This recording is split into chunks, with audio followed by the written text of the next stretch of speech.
Stand by to launch FanStream Sports. 3, 2, 1. Let's start. Hello, sports fans. Welcome to FanStream Sports. Nothing but pure sports. This is the JP Show. JP, it is so good to hear you back on the air. Stand by. Now, here's JP. All right, welcome into a Tuesday edition of the JP Peterson Show. I am your pissed off host, JP Peterson, along with my good friend IndyCar Tim Ham from our Dallas affiliate at FanStream Sports. What's up, Timmy? How are you this morning? Good morning, Tampa Bay. Good morning, Tampa Bay. There's a lot going on in Tampa. There's a lot going on in Dallas, but nobody cares about sevens, Dallas. weather on the nines. Here we go. Traffic and weather on the nines. This could be a big day in Tampa Bay. This could be a big day. You're predicting things, aren't you? I'm not predicting. Maybe I am. You're predicting or projecting. Are you projecting or predicting? I'm projecting. Or presenting. Presenting. Yeah, we're presenting today. Welcome into the show. Thank you guys for joining us. It's what we do each and every Monday through Friday from 10 to 12. We talk Tampa Bay sports. We talk a lot of Buccaneers. We're going to talk college football today. TJ Pittenger is going to join us from Double Fries No Slaw podcast. Love his podcast on FSU, all things FSU. We'll chat with him about the changes at FSU. We'll get into all kinds of college football, all kinds of NFL, the mess that is there. Your Dallas Cowboys, Micah Parsons popping off. Dak's done. By the time we get there in late December, our Christmas present's going to be a big fat gift wrap W. Might have Trey Lance under center for the Cowboys by then. Oh, Trey Lance. Yeah. Think of where the 49ers would be if they saved that draft capital. Think what that roster would look like now if they didn't give up all that. Ooh, wow. 3 first-round picks, right? It was a lot. Yeah, I think it was something like that. Yeah, just wow. And look at them now. Look at them now. All right, so we got lots to get to, and of course, we love your comments here. And yesterday, Todd Bowles spoke with the media, and I was there along with my brethren. And it was interesting to say the least. And look, I've been doing this in Tampa Bay for 27 years. I've seen a lot of coaches come and go. Been in those press conferences where you just feel it kind of slipping away. You know, you watch the teams perform and you feel it kind of slipping away. This feels a lot like it's slipping away for Todd Bowles. It really does. And of course, I will continue to preface this by saying I love this man and I rooted for him and I root for him and I wish him the best and I want the Bucs to come out of this tailspin like they did last year. Mm-hmm.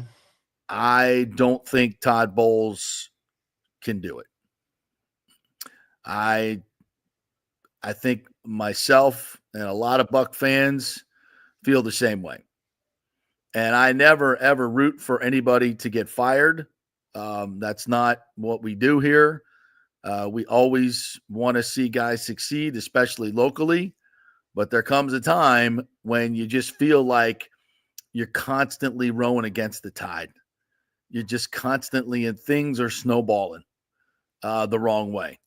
And it's very hard to get out of tailspins like this in the NFL because every week's a dogfight. Every week is a freaking dogfight. And it's such a competitive league, and everybody has talent, and everybody has great coaches. They have unlimited resources to scout and come up with game plans. And if you're not constantly evolving and changing and staying ahead of that curve, you're falling behind. You're falling behind. And it really feels like to me that it's getting stale for Todd Bowles. Now, this is, I'm going to play this real quick. This is I posted this yesterday, got like 28,000, engagements and a lot of conversation, which I'll read some of the comments here. And it's interesting in some ways, and I'll tell you, and I'll put it in context for you. This is at the end of the press conference yesterday, and we asked Todd Bowles a lot of different things. But this is at the end of yesterday's press conference. Hopefully I'm picking the right one. Chat with the owners at all after yesterday's game? Was there any conversation that? Well, chat later today and tomorrow. Anything else? That was it. That was short and sweet. Chat later today and tomorrow. Of course, that was yesterday. Now, yes, like an exit strategy. Now, well, and yes, they meet with the owners every week. They don't meet with them twice, as far as I know. Even in the bye week, there's not 2 meetings. There's one.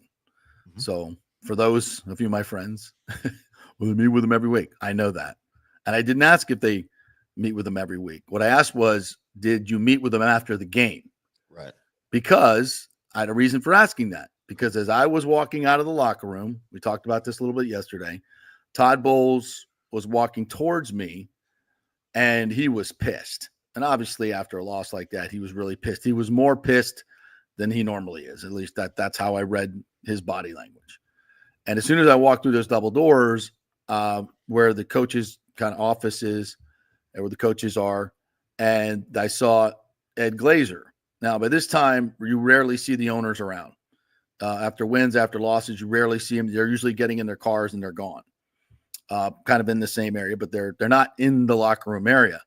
And I saw Jason Light, who normally is not in that area, and Ed Glazer and Jason Light were having a very spirited conversation. And they both looked really, really pissed. And of course they would be after a loss.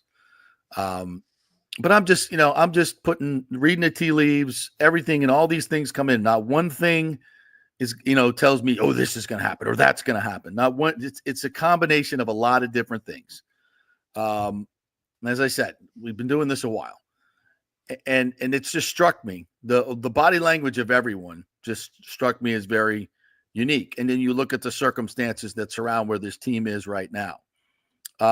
This was another question that I asked Todd Bowles yesterday. I'm going to play this one as well. To make that happen, what happened internally? How do you replicate that? Last year's We turnaround. maintained who we were. We stopped making less mistakes. We stopped making less mistakes as the case is this time around. We got to make less mistakes, especially in finished ball games. That's really all it is to it. At the end of So less mistakes, be who we are, stay who we are, just less mistakes. If that's the message that he gave to ownership, it's not going to fly. It's not going to fly. There's just no way. Think about this. This team was 3-1, right? Big win over Detroit, big win over Philadelphia, big win over Washington. They're playing really good complementary football. And, listen, every team has injuries. And listen, I've said it many times, and if I'm an owner of this team and I watched what happened with Mike and Chris, you can debate the decision making all you want. The bottom line is they were bad decisions, and they turned out very, very poorly for your franchise. And if you're the owner, you're putting some of that on Todd Bowles. I would have to absolutely believe that. I haven't asked Joel or Brian or anybody, but that would be my guess. And I think that's fair. You look at where the Ravens are. The Ravens and the Bucks, courtesy of Greg Auman, another great stat, two that he put out this week. The first one we talked about yesterday, 1,053 instances where teams have averaged over 30 points in the NFL in 5 straight games.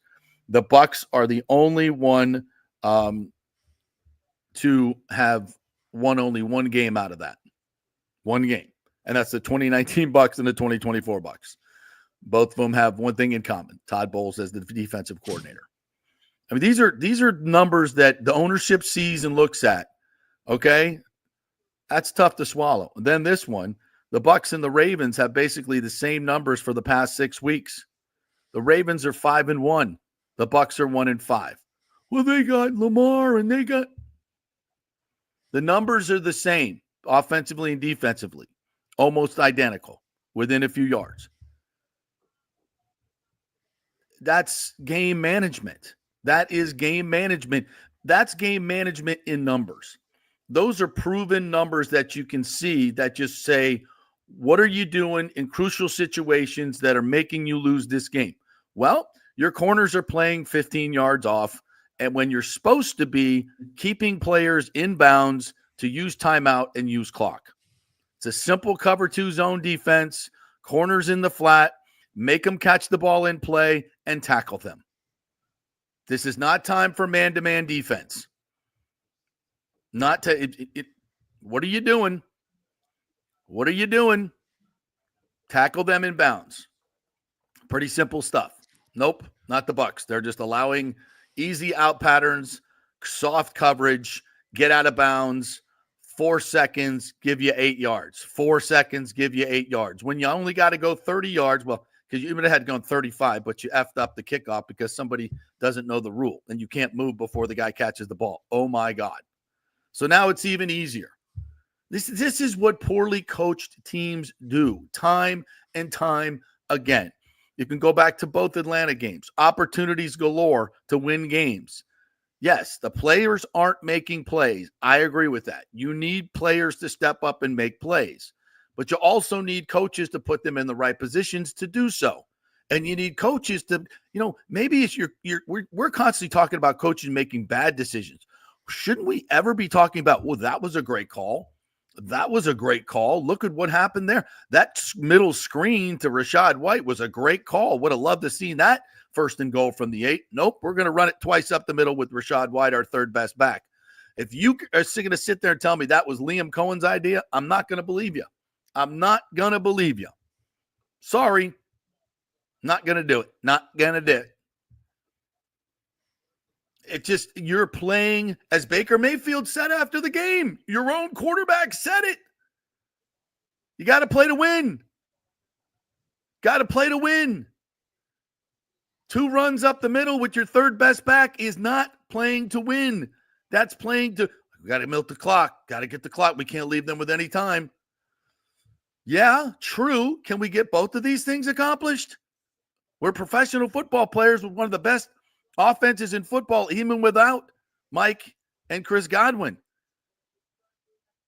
Look, the game management at the end of games is crucial. The great coaches do it. The poor coaches do not. It costs you wins.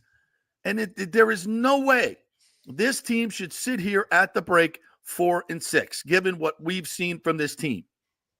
Hell, the Falcons just lost to the Saints, who, by the way, fired their coach and got a little bump, didn't they? A little bit of bump. With their coordinator. With their coordinator. That's right. That's right. Little bump. So I'm going to sit here today and do something I hate to do. And that's say, in my opinion, and my opinion only, and it pains me to say it because I love Todd Bowles so much as a human and respect every bit of him as a man, as a father, as a role model. Awesome dude. But it's a tough business in the NFL, and he is not getting the job done. And when the narrative constantly goes to decisions of the head coach time and time again, then I've seen this far too long. And as I said yesterday, and the great General Patton said many years ago, paraphrasing, if it must be done inevitably, it must be done immediately. And if I'm the Glazers and I own this team, I'm transitioning them from a defensive head coach to a offensive head coach. The thing that everybody is looking for in this league is young offensive head coaches, preferably from the Sean McVay tree. We got any of those around? Wait, whoa, who's that? Who's the guy over there in the corner with one of the best offenses in the league, and that lost 2 of his best players, and they're still putting up points? Who's that? Already in the room. He's already here? Oh, we don't have to go find him and get him and pay him. Already in the room. Already in the room. Oh, well, is he ready? Is he ready to be a head coach? I don't know. I don't know. So, and I said this on the show yesterday, I don't think he's ready to be head coach. And then I did some digging yesterday. I was over at One Buck Place, talking to media folks, made some calls. You know what I heard? Liam Cohen's a take charge guy. He's a take charge guy.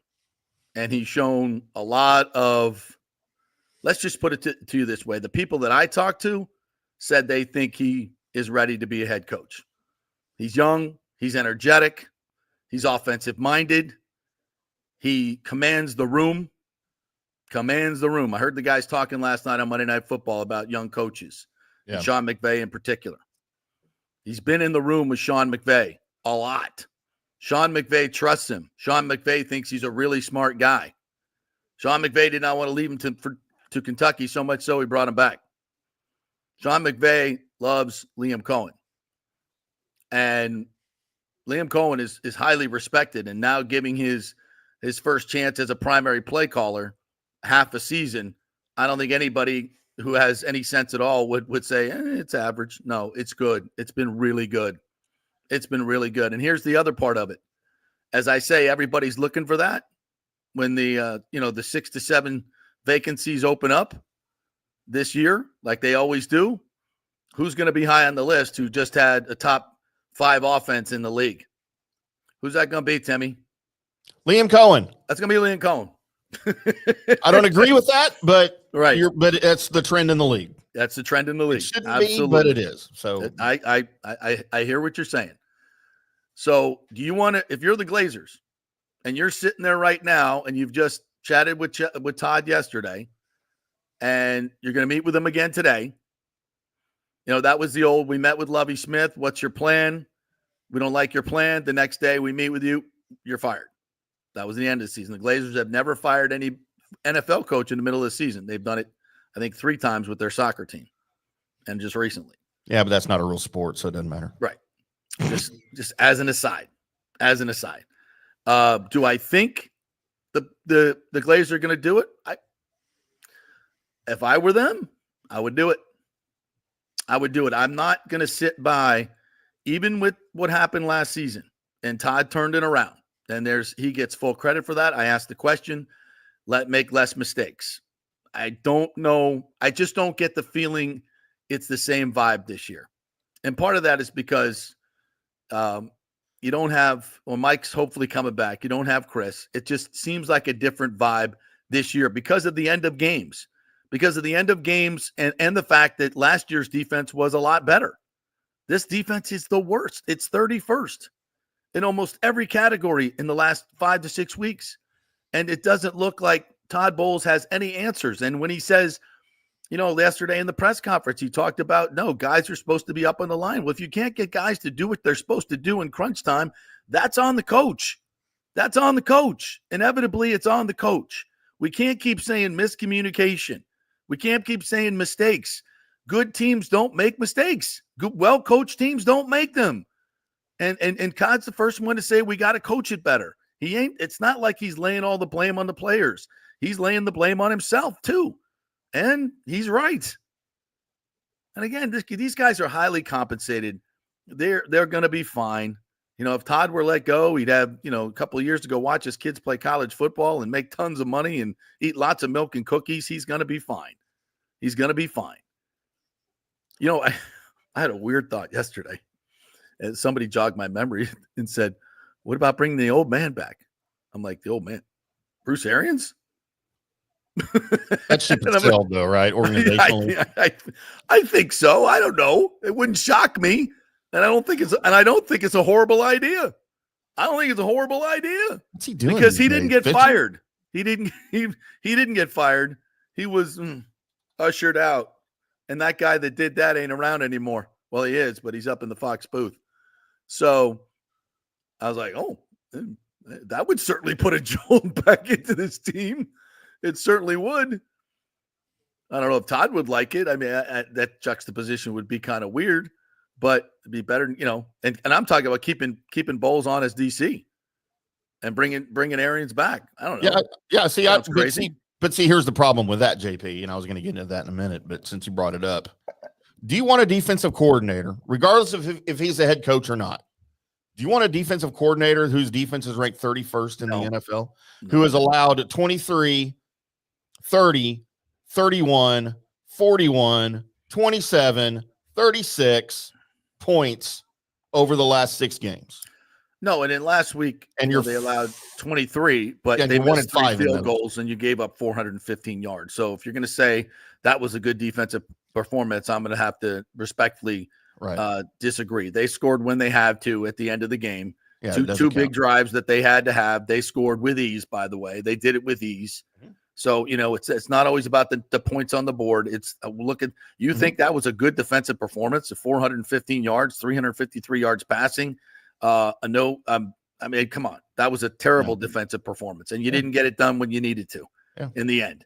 So, I mean, did you stop CMC a little bit? Yeah, he hadn't played all year. You held him 3 yards a carry. That was a good job. But Brock Purdy did whatever he wanted, whenever he wanted. So, no, it was not a good defensive performance. It was. No, not. I don't think allowing 23 points is a good defensive performance in the league. I mean, if in a vacuum, 23, when you're scoring 29, that works out. That math works out with me. Sure. But that's the thing. You're scoring points, but you're allowing points too. Yeah. And you're in every one of these games, and it seems every decision you make is the wrong decision. Of course you go for 2. My God. How do you not go for 2? And there were some reporters there last week. I have a friend that works in Kansas City, and they saw the Glazers after the game. They were pissed. Of course they were. Monday Night Football, you got the champs on the ropes. You go down there and score? 1-for-1. Are you kidding me? If you're the owners, I'm surprised you didn't fire him right there. Think about it. It's because you got to put yourself in their position. Yeah. Monday Night Football. It's everybody's there. You're down on the field before the game. Everybody's, your team's playing pretty good. It's a big one for you tonight, isn't it, Ed? Yeah, it is. Hey, Brian, just Taylor Swift's right over there. Oh, wow, look at all the ESPN people. Look at all the celebrities here. Your team's on Monday Night Football. Yeah, you going to win tonight? Yeah, I think we got a good shot. Yeah. And you're watching this whole game unfold, and you're like, oh, my God, we're going to win this game. We're going to walk out of there, and I'll see Taylor and good game. We won. I mean, think about the emotions as an owner, right? And then you see that, and you watch them go right down the field, and you're just like, are you kidding me? And then you come back the next week, and you're first and goal at the 8. You got to get a touchdown. Rashad White into the middle twice. And then the defense that he's in charge of just fucking lays down, man. I was just watching the all 22 of that drive, and I'm like, what are you doing? You got 41 seconds left. They got one timeout. Make them catch the ball in the effing field of play. You don't play 15 yards off and let them get an easy out and walk out of bounds and stop the clock. Put a corner on the worst zone defense I've ever seen in my life. Are you kidding me? You're a defensive genius? Well, come on. And it pains me to say this stuff about Todd Bowles. But what are you, if you're the owners, are you going to sit by and watch this week after week after week? It doesn't change. He's so stubborn. He doesn't make changes. KJ Britt should not be playing there anymore. My God, where are the adjustments? Even if you do something different, listen, and that's just the fans. Imagine if you were invested in this team to the tune of billions of dollars. And oh, by the way, you know what you're doing right now? You're selling suites, and you're asking everybody to re-up for next year. All the letters have gone out. All the conversations are going on with the season ticket holders right now. And you're like, and by the way, you hadn't played very well at home. And it's been really hot this year. You're asking people to come out of pocket for a lot of money, and you got 1:00 games in September. You're frying your ass off. 50-60% of the stadium is the other team.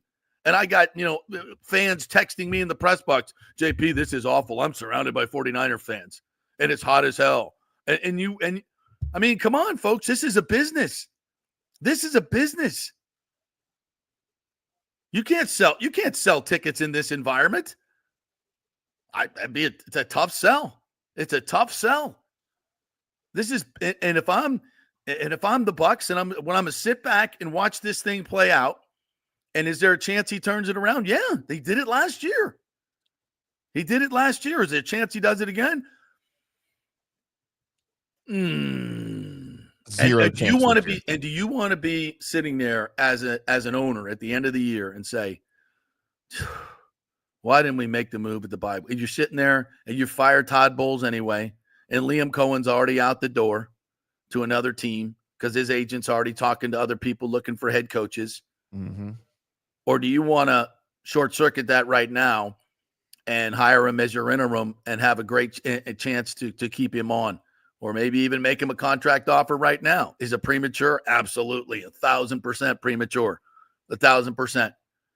But the alternatives to me, and I've thought them all through, the alternatives is Todd Bowles turns this around, they get to the playoffs and make a run like they did last year. I just don't see it with this defense. I don't see it.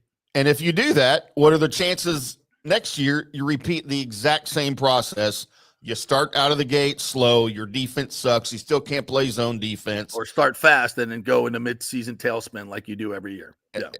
I mean, and you're gonna go through the same rigmarole all over again, and then you're gonna address the same question: should we fire him this year? And then you're gonna question that at the end of every season. Well, he really came up. We won a playoff game. We beat the Lions. We beat the Eagles. Whoever it is. So let's give him another shot. Maybe he's figured it out. And then the same exact thing, you're going to start 4-1, then you're going to lose your next 5.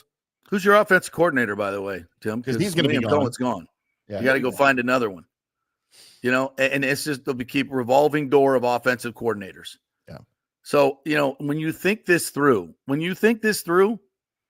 and I'm sure the Glazers are doing that more than myself, because if I did a lot of thinking about this yesterday and a lot of talking to people. And you keep coming back to the same answer. And if I'm the Glazers, you found a diamond in, I don't want to say a diamond in the rough. People know who Liam Coen is, and they certainly know who he is now. This is not just smoke and mirrors. He's done a pretty damn good job without Chris and without Mike Evans, I think. Although the offense was not great. 215 yards this week is not great. But they had a chance to win the game, and they had a chance to win the game last week. And Liam Coen wasn't given the opportunity to call a 2-point play. So, and look, I don't believe he was given the opportunity to call those first couple plays. No, because Liam Cohen's not going to make the decision to go for the extra point. That comes from the coach. And I guarantee you, Liam Coen had a play. He had a play because that's what you do on your 2-point conversions.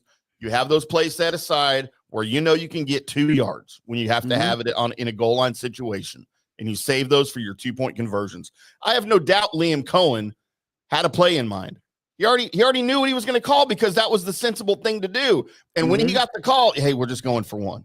I guarantee you, Liam Coen was like, "We're what? We're going to do what?" Okay. So here's my thing though about Bowles. And look, we've done this now for 2 years. You can start fast. You can have a tough stretch down the middle of the season, finish hot. But it's the same narrative at the end of every season. Look at all of the questionable coaching decisions he made during that tough stretch that you had in the middle of the season, and even in wins. Okay, sometimes they win despite his poor coaching decisions. That's right. Those have not changed. Those will not change. And when you look at the schedule, when you look at the record, I know you've lost what, two games in overtime. In one-score games, you are 1-4 this year. That's right. What do the good coaches do? They win those one-score games. Look at the Chiefs. Andy Reid may be the best coach in the league right now. Yep.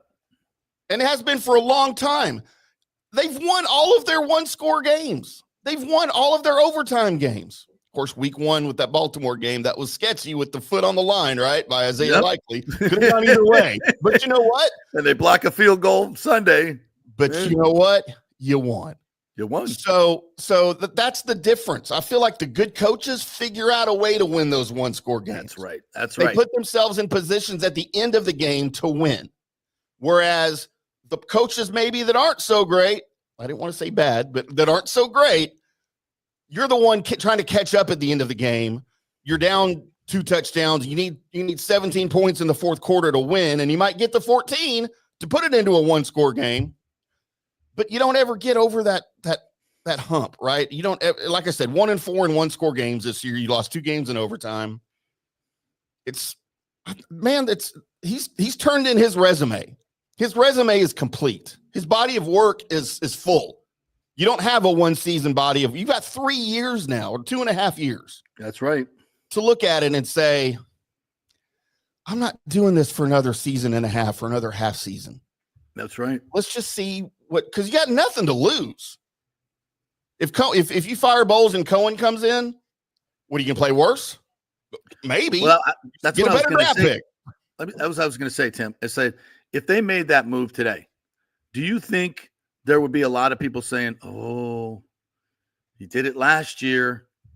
He did it last year. Now you're not giving him a chance to do it this year. Oh, you're going to lose. You're losing that defensive guy, that defensive genius."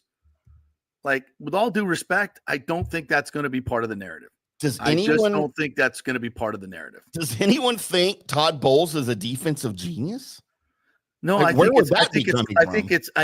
think honestly, I think this is kind of a thing that is said around the league that maybe not out loud, just out of respect for Todd, and it just happens to a lot of them. Is, it's predictable now. They know what he's going to do. Well, and you're a head coach who's also serving as your own defensive coordinator. All which right, I think is difficult. It's difficult for even the best. It is. You're not setting yourself up for that. Yeah, because I'm gonna prove to you that my defense can get a stop. And that's what you're thinking about while your offense is on the field, instead of worrying about what the offense is doing. And then you're on defense. Now you got to worry about what your offense is going to do also on the next series. Yeah. I don't think that even if you ask me, and I think if you ask all fans, if you said, what's the better option here, keeping Todd for the rest of the season or moving on to Liam? Everything that I just laid out for the future of this team, everybody is looking for what we have here, and we're staying. And I think there's probably a lot of people that the Glazers trust who are telling them the same thing that I just said, that this is an opportunity right now. And I think think if you did that, it changes everything. I think it energizes the fan base. I think it energizes the team. And this is no disrespect to Todd whatsoever. No disrespect. But am I wrong here, Tim? If they did that, would that not energize this team in the bye week? Yes. And the only reason what's the negative? What's the downside? The only reason you don't make that move right now is if you are still considering bringing Todd Bowles back next year. If you already know you're not bringing him back next year, then why are you waiting? Last year, if he loses to Carolina in a 9-0 game, should have been fired last year. Then you wouldn't have Liam Coen. That's right. Probably because you weren't going to hire him as your head coach out of LA. That's right. So but I'm saying right now today, unless you think somewhere in your brain Todd Bowles is coming back to coach next season, you make the move right now. There's no reason to wait. You have nothing to lose. And I think this right here from Jew Jetson speaks volumes about the Glazers. If I can get this up. We fired Dungy for less. He's 100% right. And you fired Tony Dungy, who the Glazers adored at the time, adore still, who made the playoffs, did all that stuff. There just comes a time. And if you say to yourself, well, Todd didn't get a fair chance. Come on now. You're 31st in defense. You're 2.5 years. You've done this to yourself, and the numbers don't lie. So if I'm the Glazers, I pull the trigger today. And I would not be shocked if they do it, because I know they're pissed. And I just don't see, as I always say, when you're thinking about big decisions like this, and I teach my kids this all the time, upside, downside. What's the upside? Ooh, wow. That young head coach, energizing head coach, commands the room, great OC. Okay. What's the downside? You lose Todd Bowles as your defense coordinator. Okay.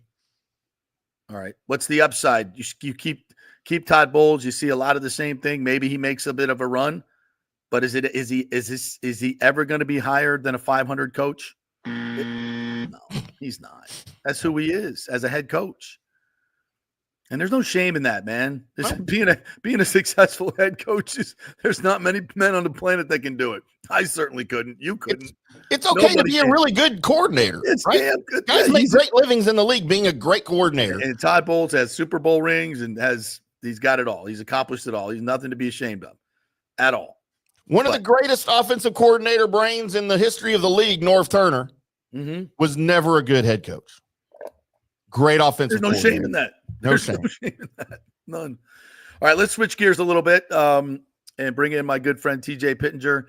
The Double Fries No Slaw podcast is a favorite of many Seminole fans, and he's got the pulse of the fan base.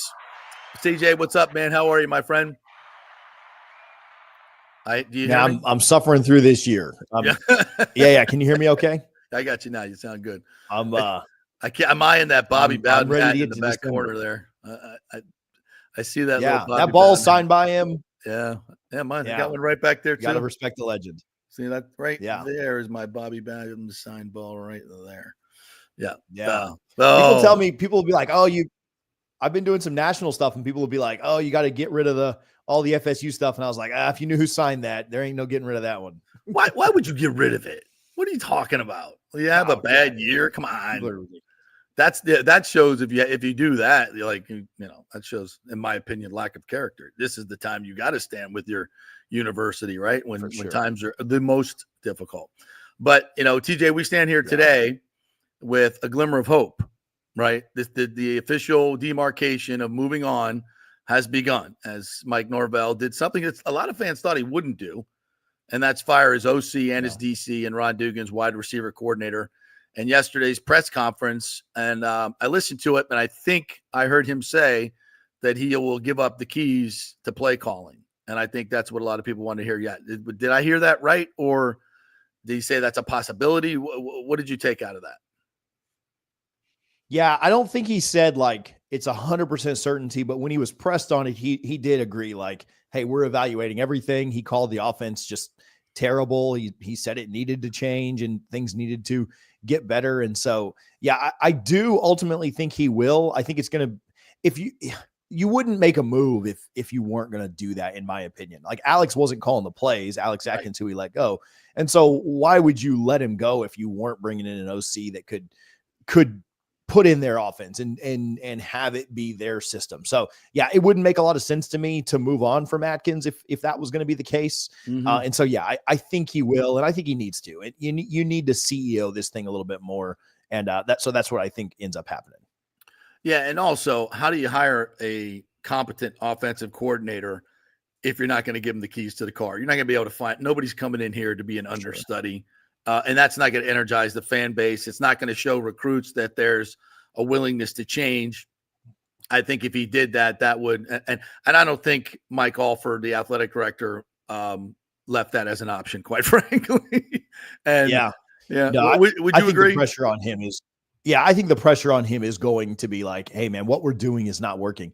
Even last year with all that talent, they were won, right? Like they were winning games. Mm-hmm. But I even thought the offense last year took a step back and it wasn't as good as it was in 2022. Mike struggles to me to seem to, not to get so far into the X's and O's, but like he seems to struggle to like scheme guys open. Like I think he likes like one-on-one matchups. And in the NBA, that's great. You one-on-one with LeBron, one-on-one with Giannis, one-on-one with Jokic, like that works. But in college football, Keon Coleman, it's so frustrating. Yeah, it's so frustrating that like we give up wide open completions with a talented defense, and our guys are never wide open and really haven't been. Even last year with like Johnny Wilson, who caught a touchdown this weekend, and Keon Coleman, who's lighting it up. Those guys were always just making contested catches. Right. And so, yeah, I think Norvell's scheme needs to, one of many things that needs to change. It needs to be a fresh voice in there on the offensive side. And if you watch every game like you and I do 3 times over the last few years, 95% of the explosive plays were either jump balls or Jordan Travis doing something completely magical that was not in the playbook and making up for a horrible offensive line. And so, yeah, it's got to be different. It's got to be energetic. It's got to be somebody new, and everything has to be overhauled. And to that point, the OC and the DC are going to make their choices to fill out their staff. So we expect more changes to come, correct? Yeah, I'd be pretty surprised. He's coached at every school in Florida, but I'd be pretty surprised if Randy Shannon came back. I think they elevated him just because he already had the co-DC title, so it was a little bit easier to do that. And then, there could be other changes too. I wouldn't be surprised if Odell Hagen's longtime Seminole retired or moved off field, and I think, I don't know if like both the offensive and defensive coordinator will bring in an entirely new staff. Like you could retain a few members, but I would imagine that one of them, whoever those guys are, will want to say like, hey, I'm bringing in my staff with me. And Norvell needs to and probably will say, yeah, that's fine. I don't know that both of them do it. We'll see, what the hire looks like. Maybe it's somebody off of Mike's tree. And so it makes sense to keep a guy or two around. But I would expect anywhere from 2 to 4 or 5 more changes on this staff. Yeah. Well, it makes sense. I mean, OC is going to want his own offensive line coach. Those things marry together. When you're doing it right, that's the way you do it. So hopefully that's the way it goes. And these hires also, TJ, have to have a very big focus on recruiting, right? You've got to, and obviously these guys are probably going to be recruiting players other places right now. So hopefully they bring their players with them. Our coaches are recruiting players that left, but this class, I don't know if we're going to lose a lot anyway.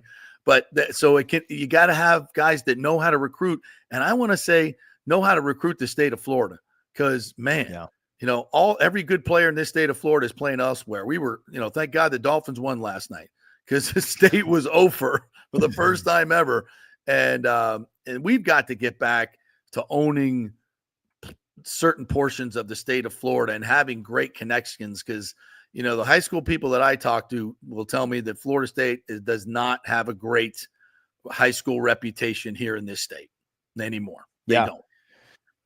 Yeah, and when Florida State and Florida and Miami were down and have been down, they have been really struggling to all the good talents going to Alabama and Clemson and Ohio State and Georgia and Texas and a lot of different places. And so Miami is doing a little bit better with it. Credit to Mario, who's a really good recruiter, but still not enough. Even Miami, I don't think is doing enough to keep guys home. They lost the number 1 player to Ohio State and they were close. But yeah, I do think that that's something that really all 3 schools need to get better at. And I will say Napier did a good job of it 2 years ago. They kept a lot of guys home, but they were, mid to high-ish 4 stars. Like nobody was keeping the elite talent home. And, each team has grabbed a guy or 2 here. Like Florida brought in LJ McCray, who was a 5-star last year from the East Coast. And so everybody is grabbing a guy or 2, but man, when this state was really rocking, I mean, and you remember it, everyone was staying home. And I will say this, you're not going to keep everyone home now because of the way that college football just works. Like back then, travel wasn't cheap. Like families couldn't go to games. You didn't see other games. Like we didn't have 17 different cable networks. Everybody's on showed TV everybody's on TV. Now everybody's on TV. So you're not going to keep everyone home, but you gotta, really all 3 schools, and especially Florida State, who needs to turn things around kind of more than anyone. You have to, at this point, start to keep some of that talent home.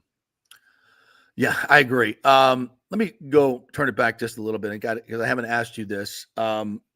But where did it all go wrong? We've talked about it on this show, ad nauseum, but I like to get your takes. So from 40,000 feet, how did this go from 13-0 to this shit? It's just unwatchable. Well, how long you got? How long is my? Can you do it in? How long is my segment? 3 minutes or less. Yeah. Well, listen. How many shows have you done? You've got the same question, so you should have been well rehearsed by now. My God, come on. Give me your best teleprompter speech here, Kamala. Yeah. So sorry, I'm kidding. I didn't mean that. I didn't mean that. No, Florida State is trying to be unburdened by what has been. So honestly, I think they.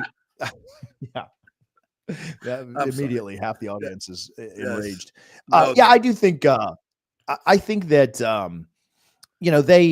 I think the snub really did change the way that just the entire outlook and approach for this team happened. Everything. And so I do, I'm not trying to blame anybody else. Like would Florida State have still gone to a playoff and won without Travis? Probably not. I can be honest, they'd have had a chance with that great defense, but I think that for 4 years, Mike Norvell preached, if you just do the work, if you just do things the right way, if don't worry about the results, just do things the right way, and we'll get to where we want to go. We'll get to what we want to do. And essentially, they did that. And even after their best friend's leg got snapped in half on live TV, they still did that. And they still put incredible effort in the swamp and then in the ACC championship without their leader. And they found a way to do all those things that Mike said.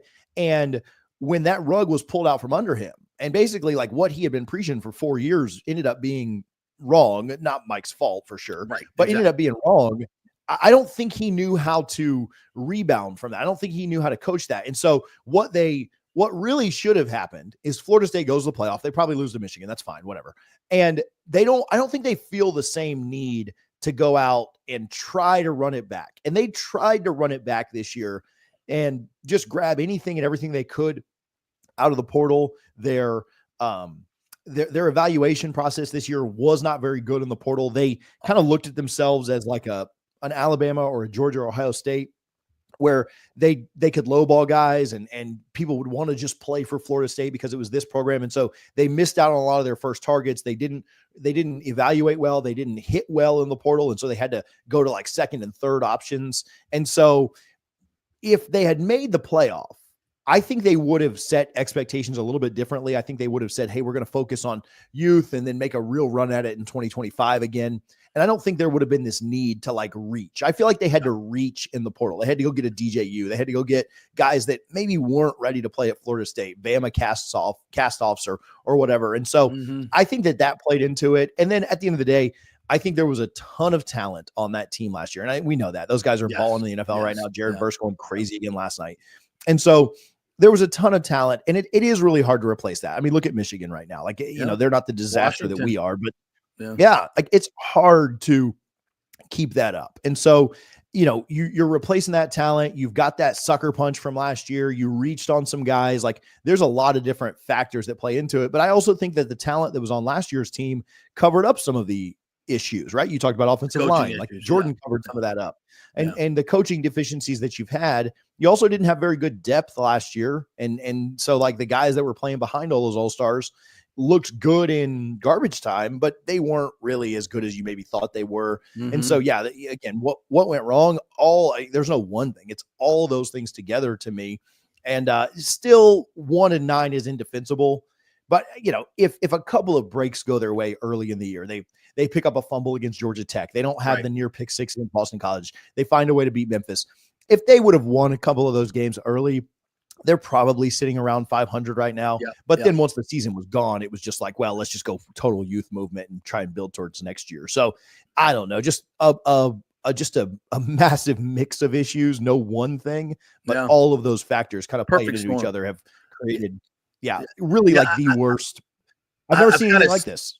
I've kind of said, you know, last year, if you're honest, and I think you hinted at this, was a perfect storm that came together for 13-0. You know, that wasn't a 13-0 team. Like, right. That was, it was good, but was it 13-0? Was it playoff?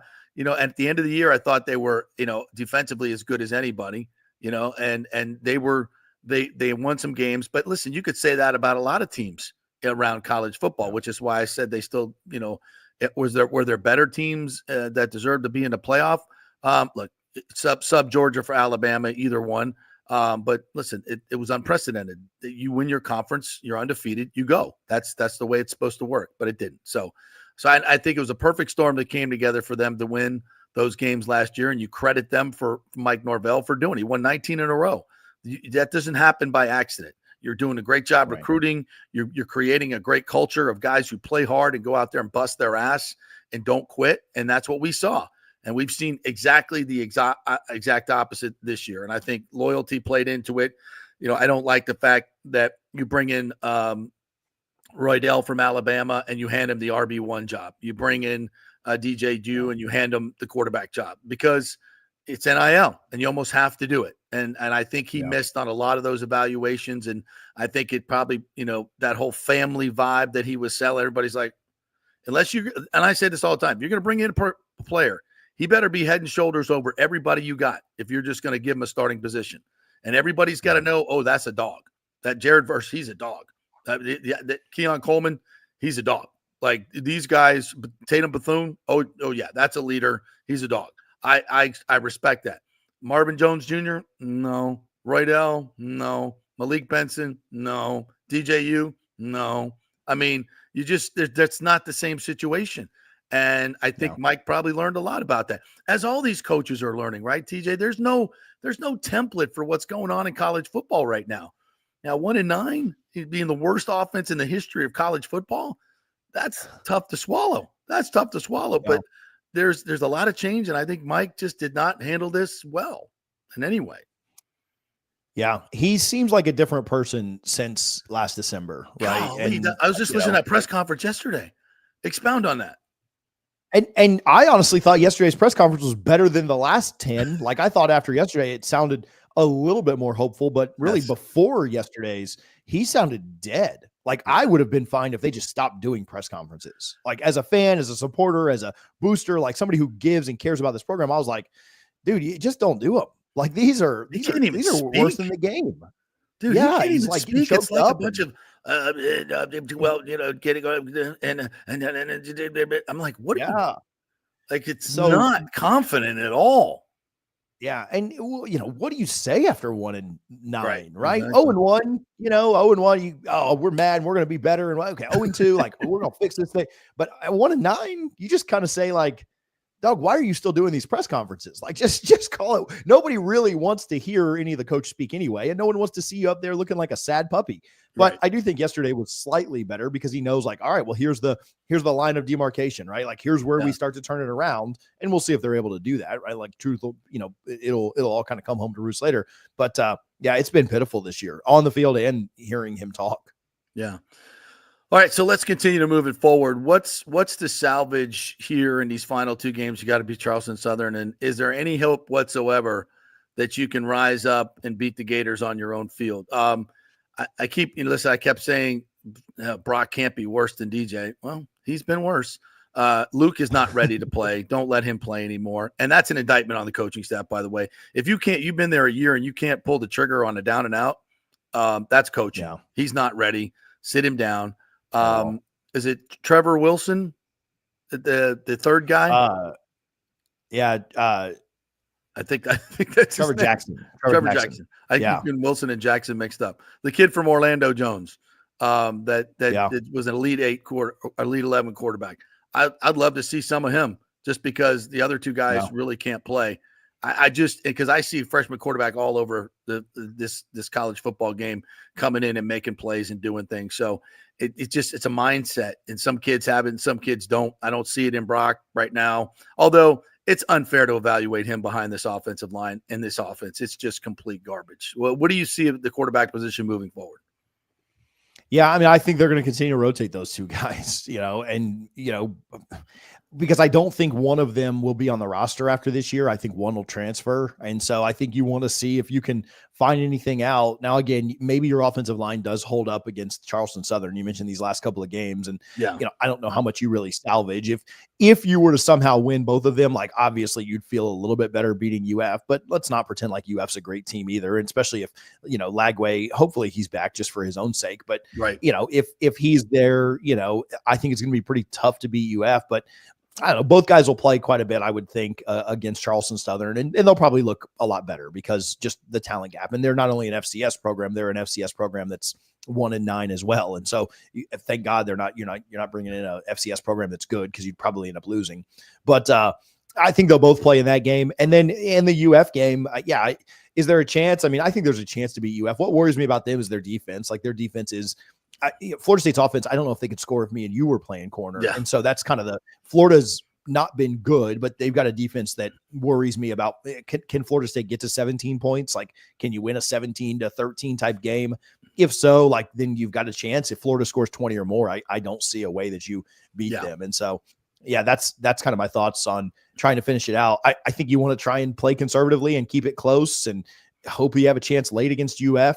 Try and work on as much stuff these next 3 weeks to really try and beat UF, because it's not going to salvage the season. Nobody's gonna be happy with 3-9, but if you beat UF, you remember the old adage, like, I'd rather go 0-11 and we're going to test that. We're going to find out how much you really wanted that. So it won't fix everything, but you'll feel better for a day or two. Because you'll beat UF. You'll be able to. It'll be longer than that. Trust me. Yeah, I got lots of friends. And then they'll fire coaches. Yeah. They'll let some more guys go. And so you'll feel better through the next week or two, at least having that on your resume. But I don't know. Maybe I'd give Florida State a 20 to 25% chance. Like maybe if you play that game 4 or 5 times, you win one. But we'll see. We'll see if Lagway comes back. If he doesn't come back, then you certainly have a better shot. Yeah, but, and I think he is. And hopefully, I think he is too. They've got 2 tough games before they play Florida State. So there's going to be, they've had a murderous road schedule. I feel for them sometimes. Recruiting. I don't. Yeah, that's true. I have to say it on this show though. Recruiting. Your thoughts on where it's at right now? I think it's 11. Yeah, guys. I mean, it's tough. They don't have a very good class right now. They're in the 30s. They'll probably have a couple of decommits. Their quarterback that's committed now, I think he probably ends up at UF. Speaking of them, Tramel Jones. But they have another quarterback that's ranked similarly that they're targeting right now that I think they have a decent shot at. I wouldn't say it's a lock or anything in Carter Smith. And so I think your class is probably, going to finish anywhere from 25 to 40. And I know that sounds like a huge gap, but I mean, you lose like 2 guys or get 2 guys and you make big jumps once you're in that range.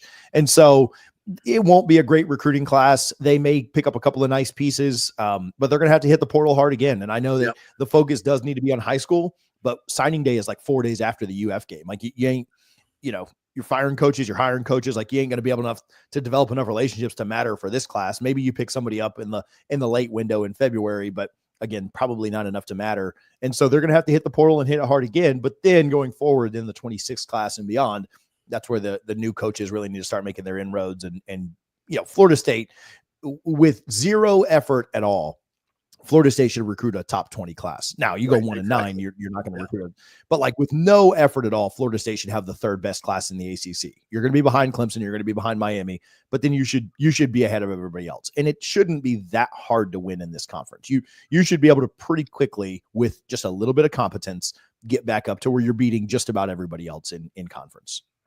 Is there anybody there on this roster that is an impact player that we're not seeing? Don't laugh. We have the best punter in the country. I know and he gets a lot of work, obviously. The kicker and punter are really good. I like Lawrence Toafili. He won't be back next year. I'm talking about moving forward. I'm like, are there any impact players moving forward? Freshmen, sophomores. I mean, the Charles Lesters of the world that we haven't seen. There's some good DBs. I really like their DBs. They've recruited that position pretty well. And so you mentioned Charles Lester. There's some other guys too that I really like back there that I think they'll be pretty good. There's some good young offensive linemen if they can be developed well. They've actually recruited that position fairly well. They obviously need to hold on to them. But I like the offensive line, and then I do like their young wide receivers. They will get Destin Hill back next year, supposing he doesn't transfer. And I don't have any insight on that. He sat out all year with an injury in the offseason. And then they recruited Elijah Moore and LaWayne McCoy, who are really good wide receivers. So I think they've got some talent there. So offensive line's hopeful. They've got some good running backs. I'll say that too. Sam Singleton and Cam Davis, 2 really good running backs, I think will be good. So running back, wide receiver, offensive line, like with a good quarterback, that could be a promising group. You need to probably hit on the portal on a couple of offensive linemen and then DB. And so, your positions of question are defensive line, linebacker, quarterback. If you can shore up some of those, you could have a pretty competent roster next year. They go portal quarterback, you think they go portal quarterback? I would. Yeah. I would. I mean, unless you, but you have to, because even if Luke takes like a massive stride forward from December 1st until, August of next year, even if he does, you can't count on that. And if one of the guys transfers anyway, which I suppose one of them will, I'd be pretty shocked if both of them stayed around. You just need more guys in your room. Like you need a veteran presence. I mean, Mike needs to win now. If they don't make a bowl again next year, I think they will fire him. And so, you can't just hope in a prayer that Luke or Brock is ready for next year. And I'd love if one of them is, because that would mean that Florida State's in a much better position. But I don't think you can just chance that. Yeah. You've got to go out and make a splash. All right, TJ, good stuff. Tell everybody how they can get your great content.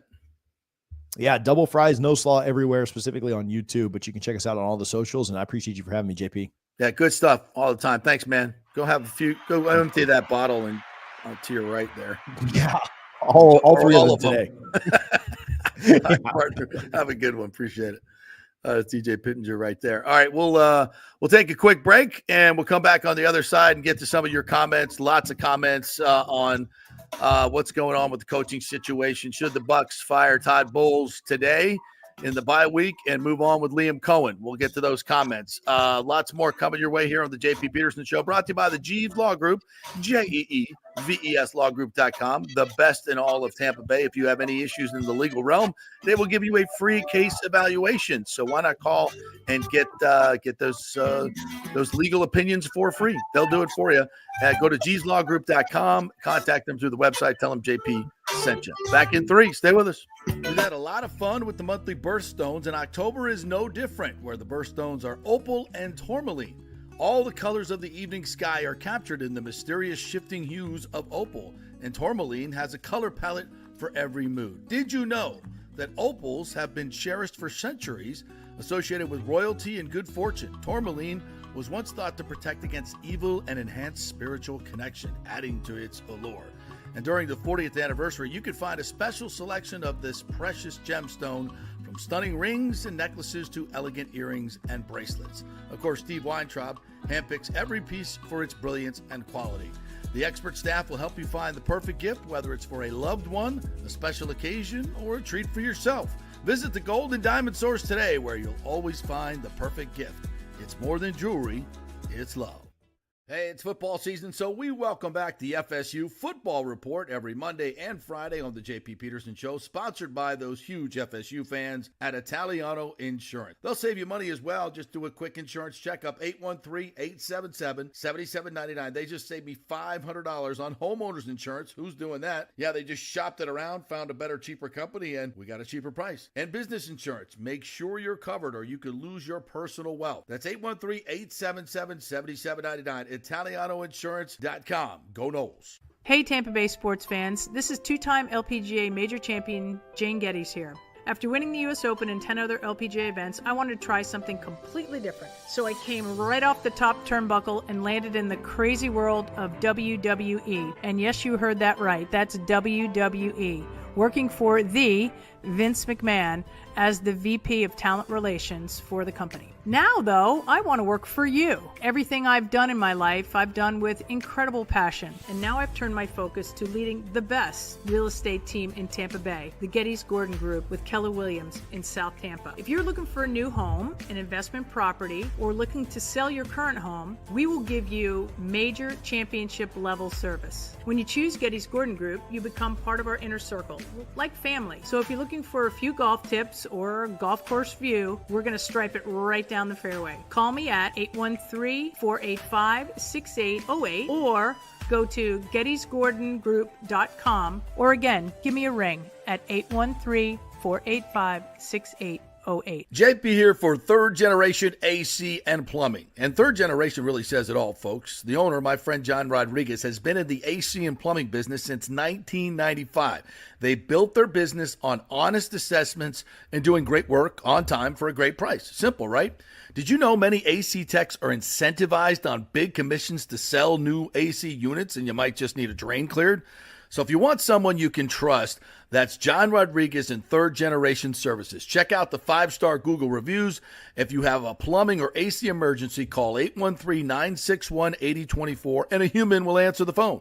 That's 813-961-8024 or go to thirdgenerationplumbing.com. Ciao, Paolo Tini here, owner of Caffè Paradiso, one of South Tampa premier traditional Italian restaurant. We were recently voted number 3 on Open Table list of Tampa Bay's top 10 restaurants. We're very proud of that because we take great care of preparing each dish by hand with homemade sauces, pastas, only the freshest local ingredients. You won't see the big institutional vendor trucks pulling up to our back door. We get our seafood from local vendors. Sometimes I even drive out to Topper Springs and pick out our daily catch right off those boats. So stop by and say hello. Try our traditional lasagna, the fresh veal, some of our signature dishes like capelli al granchio, that is angel hair with lump crab meat, our branzino, that is a sea bass. We're located at 4205 South McDill, and you can make a reservation on Open Table and read all the great reviews. See you soon. Ciao. Grazie. Let's go. Right now. Back to the show on FanStream Sports. All right, welcome back to the JP Peterson Show, brought to you by the great folks at Italiano Insurance. They've been with us for over 13 years, and we've been with them for a long time as well, as have so many Tampanians. If you have any issues with your homeowner's insurance, going on, you want some customer service, maybe just a couple questions to be answered, give them a call, 813-877-7799. And all they ask you is allow them to shop around your homeowner's insurance, auto insurance. Maybe they find you something better, something cheaper. They've done it for me many, many, many times, and so many testimonials over the years of, hey, JP, I walk around. Charity saved me $1,000. It happened with Leo, our good friend Leo Haggerty. Saved him $2,000 on his auto insurance. Can do it for you as well. Italian Auto Insurance, 813-877-7799. All right. So I know we moved quickly into the FSU conversation there, but I think we should get back to what you came here for, most of you, and that's the Buccaneer stuff. Everybody wants to talk Bucks. Mm-hmm. Why wouldn't they? By the way, for all of you Tampa Bay Buccaneers or those you Tampa Bay area residents that are Cowboys fans, we did have some breaking news. Dak is officially done for the season as he has scheduled his surgery to repair the torn hamstring that is ripped off of the bone. Wow. So he's done. So we got Cooper Rush, who went 4 for 11 for 45 yards. We've got Trey Lance, and we just signed Will Greer, the great Will Greer, to the practice squad. Will Greer. Yeah, he's been here 3 or 4 times. But Where's he's he always been? there. He was with the Giants, Gators. I think, for a minute. Wasn't he with – He's a Gator. He's a Gator, yeah. No. And the Giants. Oh, interesting. Yeah. Yeah, so the Cowboys should be cooked by the time we get there. I think that's December 14th or 24th. Mm-hmm. Day before Christmas? 22nd, yeah. That's supposed to be a Sunday night game. It is no longer. No, they'll flex that, yeah. They'll flex that out, yeah. So all right. Maybe I'll have to make a quick December trip to Dallas. You should. Come see you guys. I enjoy going to AT&T Stadium. They have one of the if there's any press box food that rivals the Buccaneers, it's Dallas. That is a well-stocked press buffet, my friend. Oh, it's freaking astounding. Do you go to every home game? Not every home game. No, I can't fight traffic for that. Yeah. But I go to some of the select games. That is a bit of a disaster. But dude, no, they're spread there. The prime rib carving station. It's nice. It's very nice. All right, let's get to some of these comments. By the way, before we move on from Cowboys real quick, the Cowboys did hang a banner Sunday, just so everybody knows. After the game on Sunday, we did hang another banner. Of course, it's not a Super Bowl banner, but it's this banner, JP. First team to trail by 20 or more points in 5 straight home games. There you go. There's our new banner at AT&T Stadium. Speaking of FSU, yeah. Wow. Nathan Elliott says this morning, slipping away for Todd Bowles, players have not given up on their coach. That's true. That is true. But for how much longer? Baker Mayfield, we got to play to win. Listen, if you don't think Baker Mayfield wanted to go for 2 and probably some different play selections, first and goal at the 8, when you got to have a touchdown to win the game, you're crazy, because he did. And, when he comes into the press room and says you got to play to win, I think you guys can read between the lines. It ain't that hard. And it's something other than Rachaad White up the middle, right? I mean, there's other play calls that we have. Right. So we have something other than Rachaad White up the middle, I think, in the playbook. Third best running back up the middle. I mean, why is he getting so many carries? You know where we saw a lot of that? Last year with Dave Canales. Yeah. What's the constant? Todd Bowles. Yep. Shouldn't Bucky be getting the majority of the carries every game? Should Ton Tucker, the NFC Offensive Player of the Week, who had 200 yards from scrimmage in the only game you gave him a bunch of touches, get more than 0? I don't get that. Say it out loud, people. What are we doing? Don't get it. What are we doing? Nathan Elliott says there are 11 other teams that have records worse than the Buccaneers, and their coaches are more likely going to get fired. I mean, Dallas is losing their coach. Christopher Cole, the Bears fired their OC. Shocking development. So wait a minute. If you rank worst in what you're doing, you get fired? No, not in Tampa. you're a defensive head coach, which is a liability philosophically in the NFL. But if you're going to do it, you're going to do it because the guys play hard for him. They like him, and it's a good defense. You know, the first two true, the second one not so true. And yeah, sorry. Nathan Ellis says there'll be more coaching changes made prior to Bowles getting fired. We'll see. Bucks Raising Bolt says hope Bowles gets fired before we lose the OC. Well, I think that's what you're trying to do here is head that off at the pass. Lonnie Wilkins says, before I get out of town back to Chicago, I managed to snag a piece of the Tropicana field roof that was hanging out of a dumpster. Wait, they're selling these things for $5,000 and you're driving it out of a dumpster? I just like the fact that Lonnie Wilkins is going dumpster diving. All right. Why would someone pay money for a piece of the Tropicana It's history, roof? bro. It's history. It's bad history. Yeah. It ain't like it's a piece of Thurman Munson's helicopter plane that he crashed. Which was also a thing. Yeah. Well, it's history. It's dubious history. Rick says the same stupid-ass decision to all-out blitz to allow Rams to win the NFC Championship game after big comeback. Oh, yeah. Remember that? Blazers don't want take fire bowl. Blazers don't have what it takes to fire bowls. Maybe. Yeezy says the Great Wide Open, which is the new name for Bowles' defense. Into the Great Wide Open. Mm-hmm. Bring in Robert Saleh as defensive coordinator. So fire Bowles, bring in Robert Saleh, and hire Liam Coen. Well, now you need another offensive coordinator, though. No, Robert Saleh is the defense coordinator. Right, but I'm saying if Liam Cohen's the head coach, now you need an offensive coordinator. No, he stays the offensive coordinator. But we don't like that, JP. We don't want that. I mean, but he has to. He has to at this point. Yeah, you can't. Yeah, take him I mean, off at this point. But this is the thing, you know. You look at Andy Reid. You look at Kyle Shanahan, right? I mean, of the defensive guys, you know, Tomlin is the best probably right now. Who else? It comes to mind. Nobody. What else we got here? Nathan Elliott says to replace KJ Britt, Jason Light has to bring somebody in. Bowles does not sign players to the team. That is correct. Mm-hmm. And I would say that I think Jason Light should have been a little bit more active at the deadline. I said that on the show. I would have liked to seen him make some moves, but it may go to show you what they think of what the situation is. But isn't part of that having Todd Bowles as the head coach?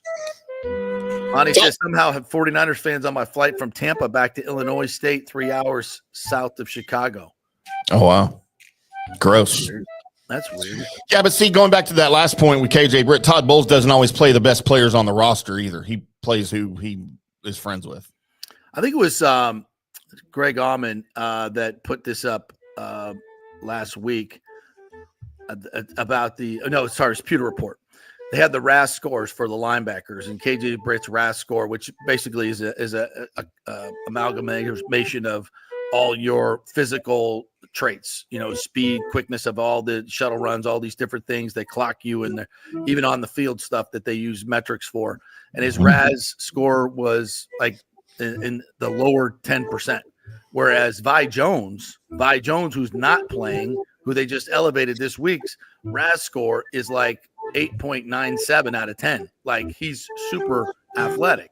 Doesn't mean you're definitely going to be a better linebacker, but if you're looking for a fast coverage linebacker, and by the way, Vi Jones, he sparkled in training camp. Like I was like, when he was playing, obviously against second and third teamers, as a linebacker, he showed great instincts, great speed to the ball. I was like, wow, look at that guy. That guy I think we can work with. And again, you know, you just don't have any confidence, at least I don't, that Bowles, you know, has guys on the roster that he just keeps in starting roles that are playing like crap. Do something different. Tim Haynes says, I saved $600 to $700 before the game. I was shopping for tickets for the next home game. Really glad I didn't pull the trigger. Yeah, that's probably true. And that just goes, and that goes before I get to that. That goes to like again, you're selling season tickets right now. You know, the Glazers are here and they've got a whole freaking room full of people that are on the phone talking to their season ticket holders, trying to justify why prices are probably going up because of, you know, everything goes up. And they're like, what? Wait, you know, and they've had all these hot home games, even last week in November, and you're losing these games at home in ridiculous fashion, getting blown out by the Broncos. I mean, that's a tough sell. And again, you know, you want to breathe energy into your life, into your team, and not lose an offensive coordinator who's going to be coveted by everybody else. You missed my impassioned plea to make this move. Refer to the beginning of the show. Michael LaRue says Liam Coen is from New England and he loves Bill Belichick. Maybe he could stay with a head coach in waiting contract. I floated that last week. Belichick comes in, and by the way, Jerry does that all the time here in Dallas. Yeah, I wouldn't have a problem bringing in Belichick right now. Was the defense going to get worse? Oh wow, yeah. No way. If Belichick came in here today, and he should, you know, scrap the defense and just, I mean, imagine the energy in the room. Number one, and number two, don't touch the offense, leave it alone. Is it going to be 31st in the league? No, it's not going to be 31st in the league, and I would be very interested to see what he does personnel wise too. I don't know. You know, it sounds crazy, but crazy. You know, it sounds really crazy. Super Bowl coach resigning in the middle of the offseason and installing the defensive coordinator as his handpicked successor, and Tom Brady coming back. That sounds crazy. It happened. Can't let Liam leave the Bay. I think the Glazers will do whatever it takes. Yeah, absolutely. I say that's why I say you think it forward. You know, if you stay with Bowles the entire season, and even if they squeak into the playoffs, you know, they're not winning the Super Bowl. I mean, come on. This defense is not winning 6 out of the next 7 games. That is not freaking happening. It's not. And then you're going to be sitting there trying to find a new coach, and Liam Cohen's probably going to be on the market. Just saying. Tampa guy says they should have made the move after the Kansas City game. Probably. You know, can't argue with that. You say no. Let's get to the bye week, see if he can beat the 49ers, and then, you know, more crazy coaching decisions in that game. Jeremy Lowe said, who would run the defense? Foot, Rodgers? I don't think it would be any better than Bowles calling the defense. It's going to be worse. That's the thing. It's not going to be worse. It can't be worse. No. It's been the same thing for 3 straight years. That's what really, you know, kind of bugs you, is like you would hope that you would start seeing Todd develop as a game manager and start winning these games. Start winning the games. You're 1-4. You're 4-9 in the last 2 years in 1-score games. You're 1-4 this year, and it's getting worse. It's not getting better. Tony Dungy's record with the Tampa Bay Buccaneers was 54-42 during his 6 seasons as head coach. Point. I mean, he still was fired. Yeah, I guess is the exactly. point. Yeah. Okay, and you think the defense staff can coach any better than Bowles? I don't know, and we don't know. We don't know that. But can they coach worse than Bowles? Yeah, probably not. You know, like maybe bring in Robert Saleh to run the defense. You know, or Bill Belichick. I hadn't thought of that, man. I wouldn't have a problem with that at all. No, get a new voice, just something different. Get them going. You know, I don't believe that the best personnel is being used in this situation. And just from a concept standpoint, they're just, I mean, I was watching the all 22 of the last drive, and it's just incomprehensible how you can there's no challenge to it. Yes, he blitzed, he came after him, but in that situation, you don't need to do that. It's 41 seconds left. No, I mean, yeah, I'd like to see you heat him up a little bit here and there, but what you can't allow is just easy outs, non-contested throws. Like Brady said, I should have counted it up, but I would just anecdotally, I probably said it was 10 to 12 times during the broadcast. He goes, you got to be more competitive in coverage. And I asked Bowles that yesterday. Why are guys so freaking wide open? I asked him that in 2 different ways. And he said some of it's scheme, some of it's players. And I tried to drill in on that. It's like in his own defense, why are guys not closer to where the receivers are? And he's just said, well, they're not in the right spots.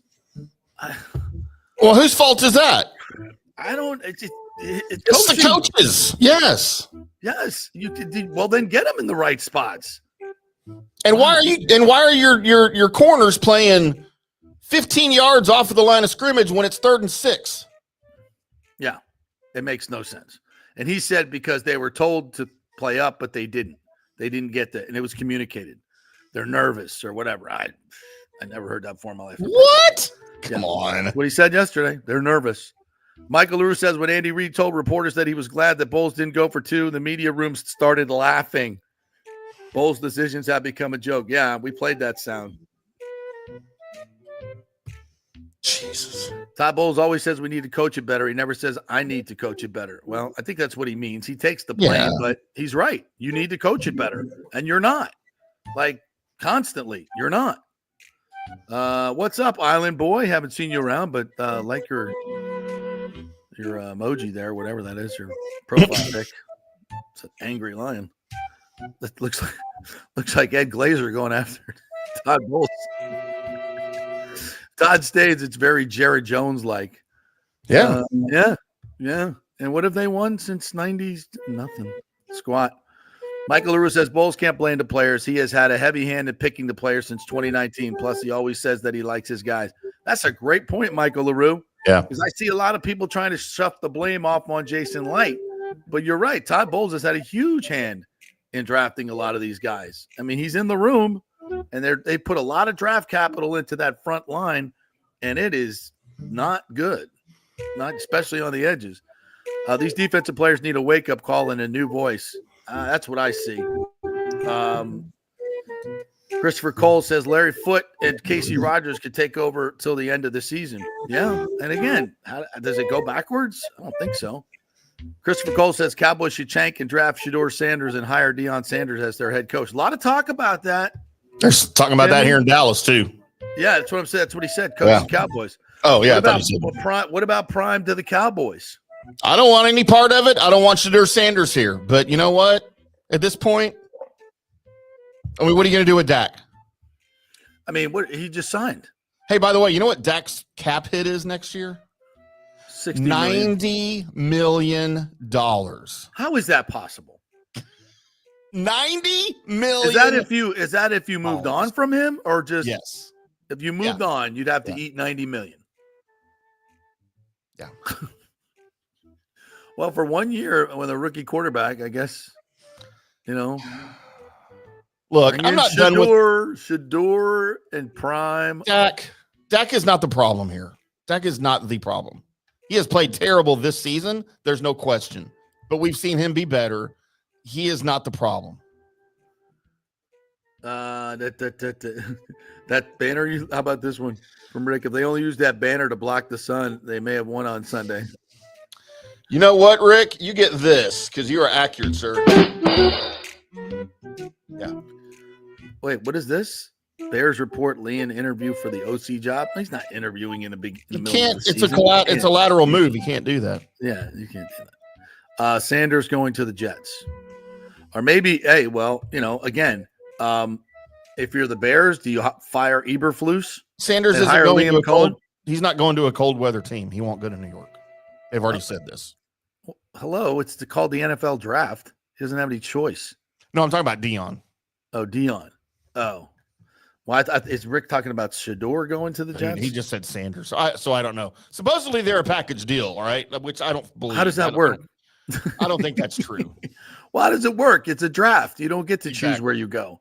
Well, I guess you can Eli Manning it and John Elway it. Unless you're John Elway or Eli Manning, you can pick where you go. Well, Prime's going to try to play that card.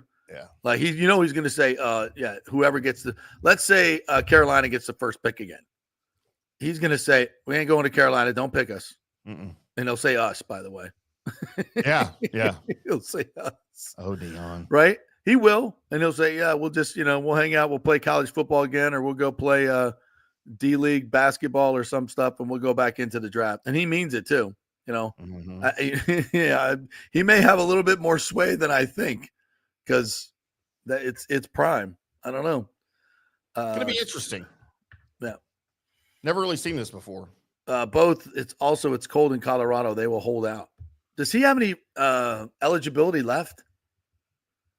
Shador? Well, that's a good question. I mean, with COVID, everybody has like 9 years. Everybody has, yeah. Yeah, so he has a COVID year. So he could come back and play and make money, by the way. He can make more. I think it's been reported he's making $4.4 million this year. Which, that's leverage. Oh, no, That's it says leverage. it's his final year of eligibility in 2024. Okay. All right. Started his football career in 2021 as a freshman. So COVID doesn't apply to him in 2020 because he wasn't in school yet.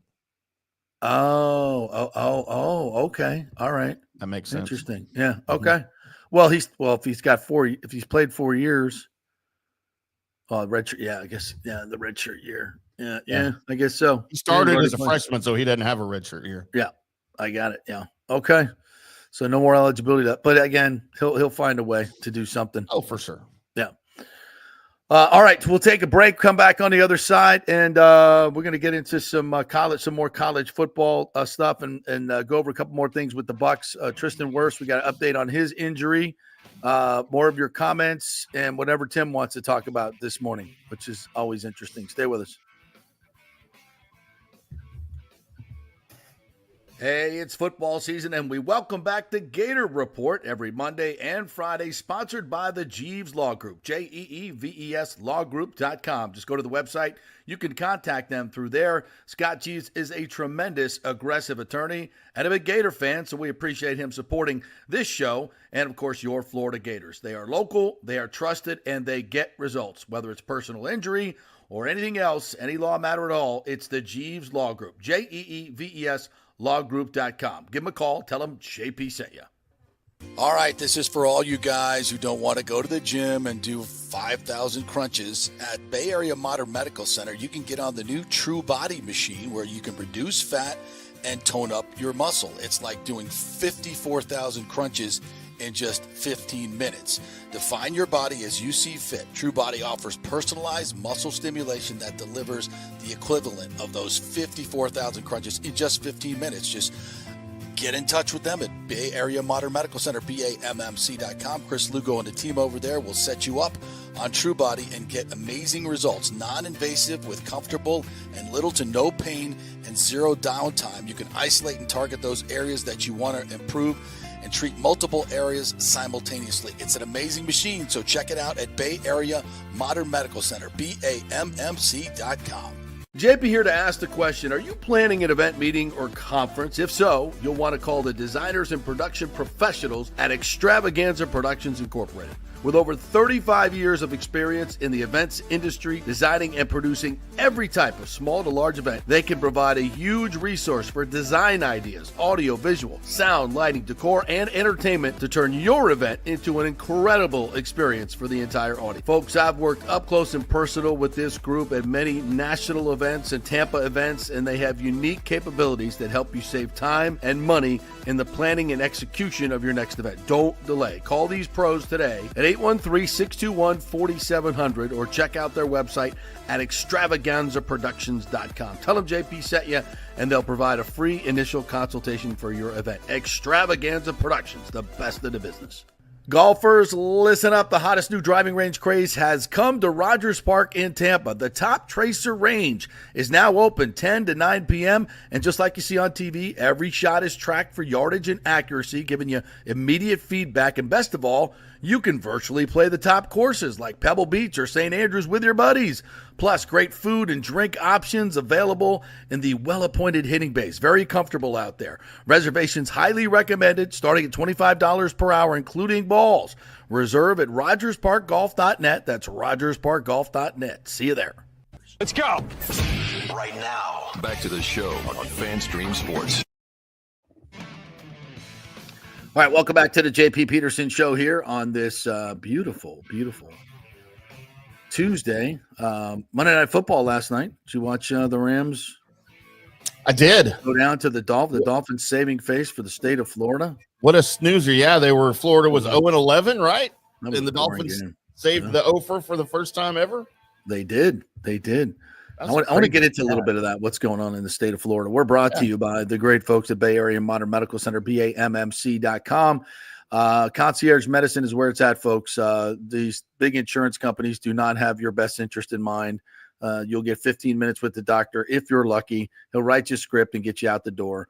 Physicals don't even happen anymore. They're not asking you about your sleeping habits. Is your doctor asking you about your sleeping habits, how you work out, what you eat, all these things? Because it's important. Your supplements, all those things, your blood works. He's spending an hour and a half going over your blood work with you and talking about what you need to do better to stay healthy, just to be healthy. No, he's not doing that. Chris Lugo does that at Bay Area Modern Medical Center. So you can have insurance, but have a concierge medicine doctor directing your medical care. That's the way to go in the future. And that's Medicine 3.0 at BAMMC.com. Give him a call. Tell him JP sent you. Yeah. So the state of Florida, like I've obviously been doing this, since 1986, covering sports in the state of Florida, starting in Tallahassee, and then the last 27 years here, with a couple of years in Greensboro and a couple of years in Atlanta. So being in other places, I understand what, high school football is. I've covered a lot of high school football in the state of Florida, and the athletes are tremendous. The coaching is fantastic. Although I would love to see Florida coaches be able to make money like Texas coaches do, like Georgia coaches do. I think that would be nice to see, that these coaches can finally make some money and be, paid what they're worth. Because I think that we'd have better coaches and they would stay in Florida, and that would help.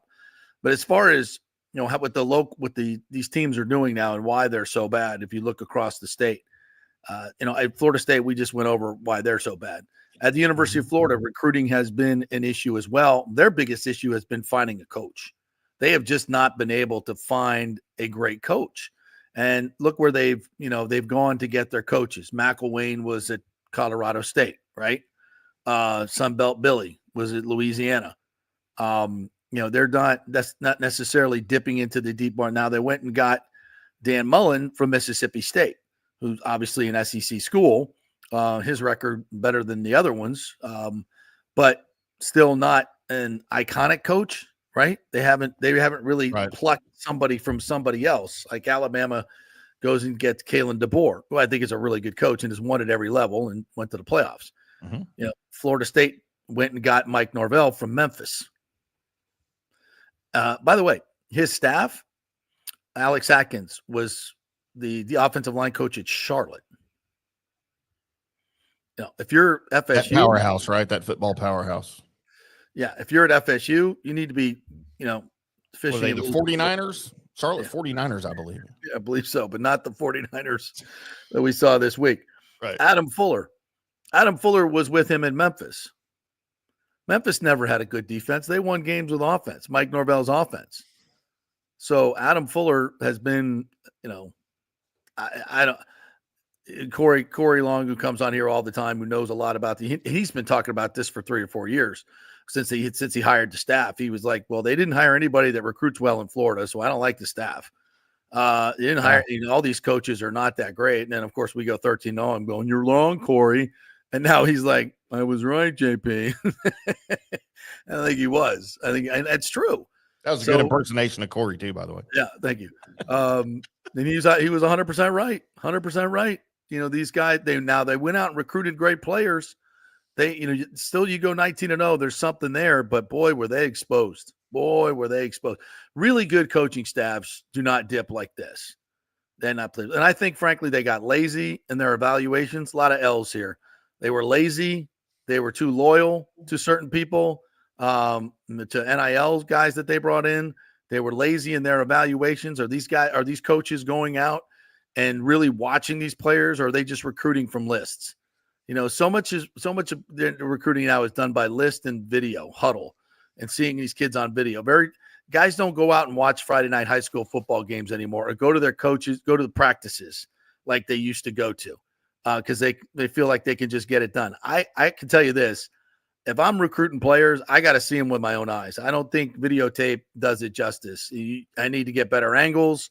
I need to see the kid. I need to talk to the kid. I need to talk to the coaches. I need to talk to his, and they still do some of this, a lot of it, but clearly their evaluations have been way off in their high school recruiting and their portal recruiting as well. So I think high school recruiting has got to get better in this state for all of the main players. And that goes for USF, that goes for FSU, that goes for Florida.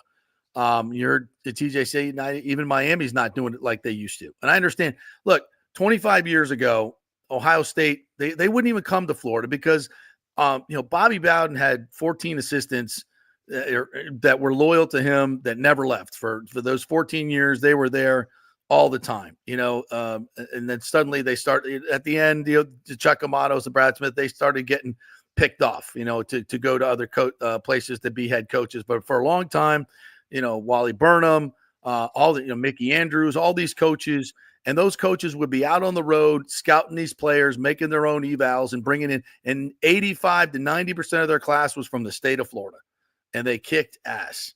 And they don't do that anymore.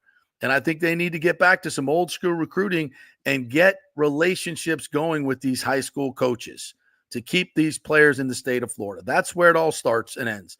They've got to hire better coaches at the top, and they've got to do a better job of recruiting. And I think it starts and ends right there with those two things. With NIL, Florida State's got plenty of money. Miami's got plenty of money. Florida's got plenty of money. USF needs more money. UCF needs more money.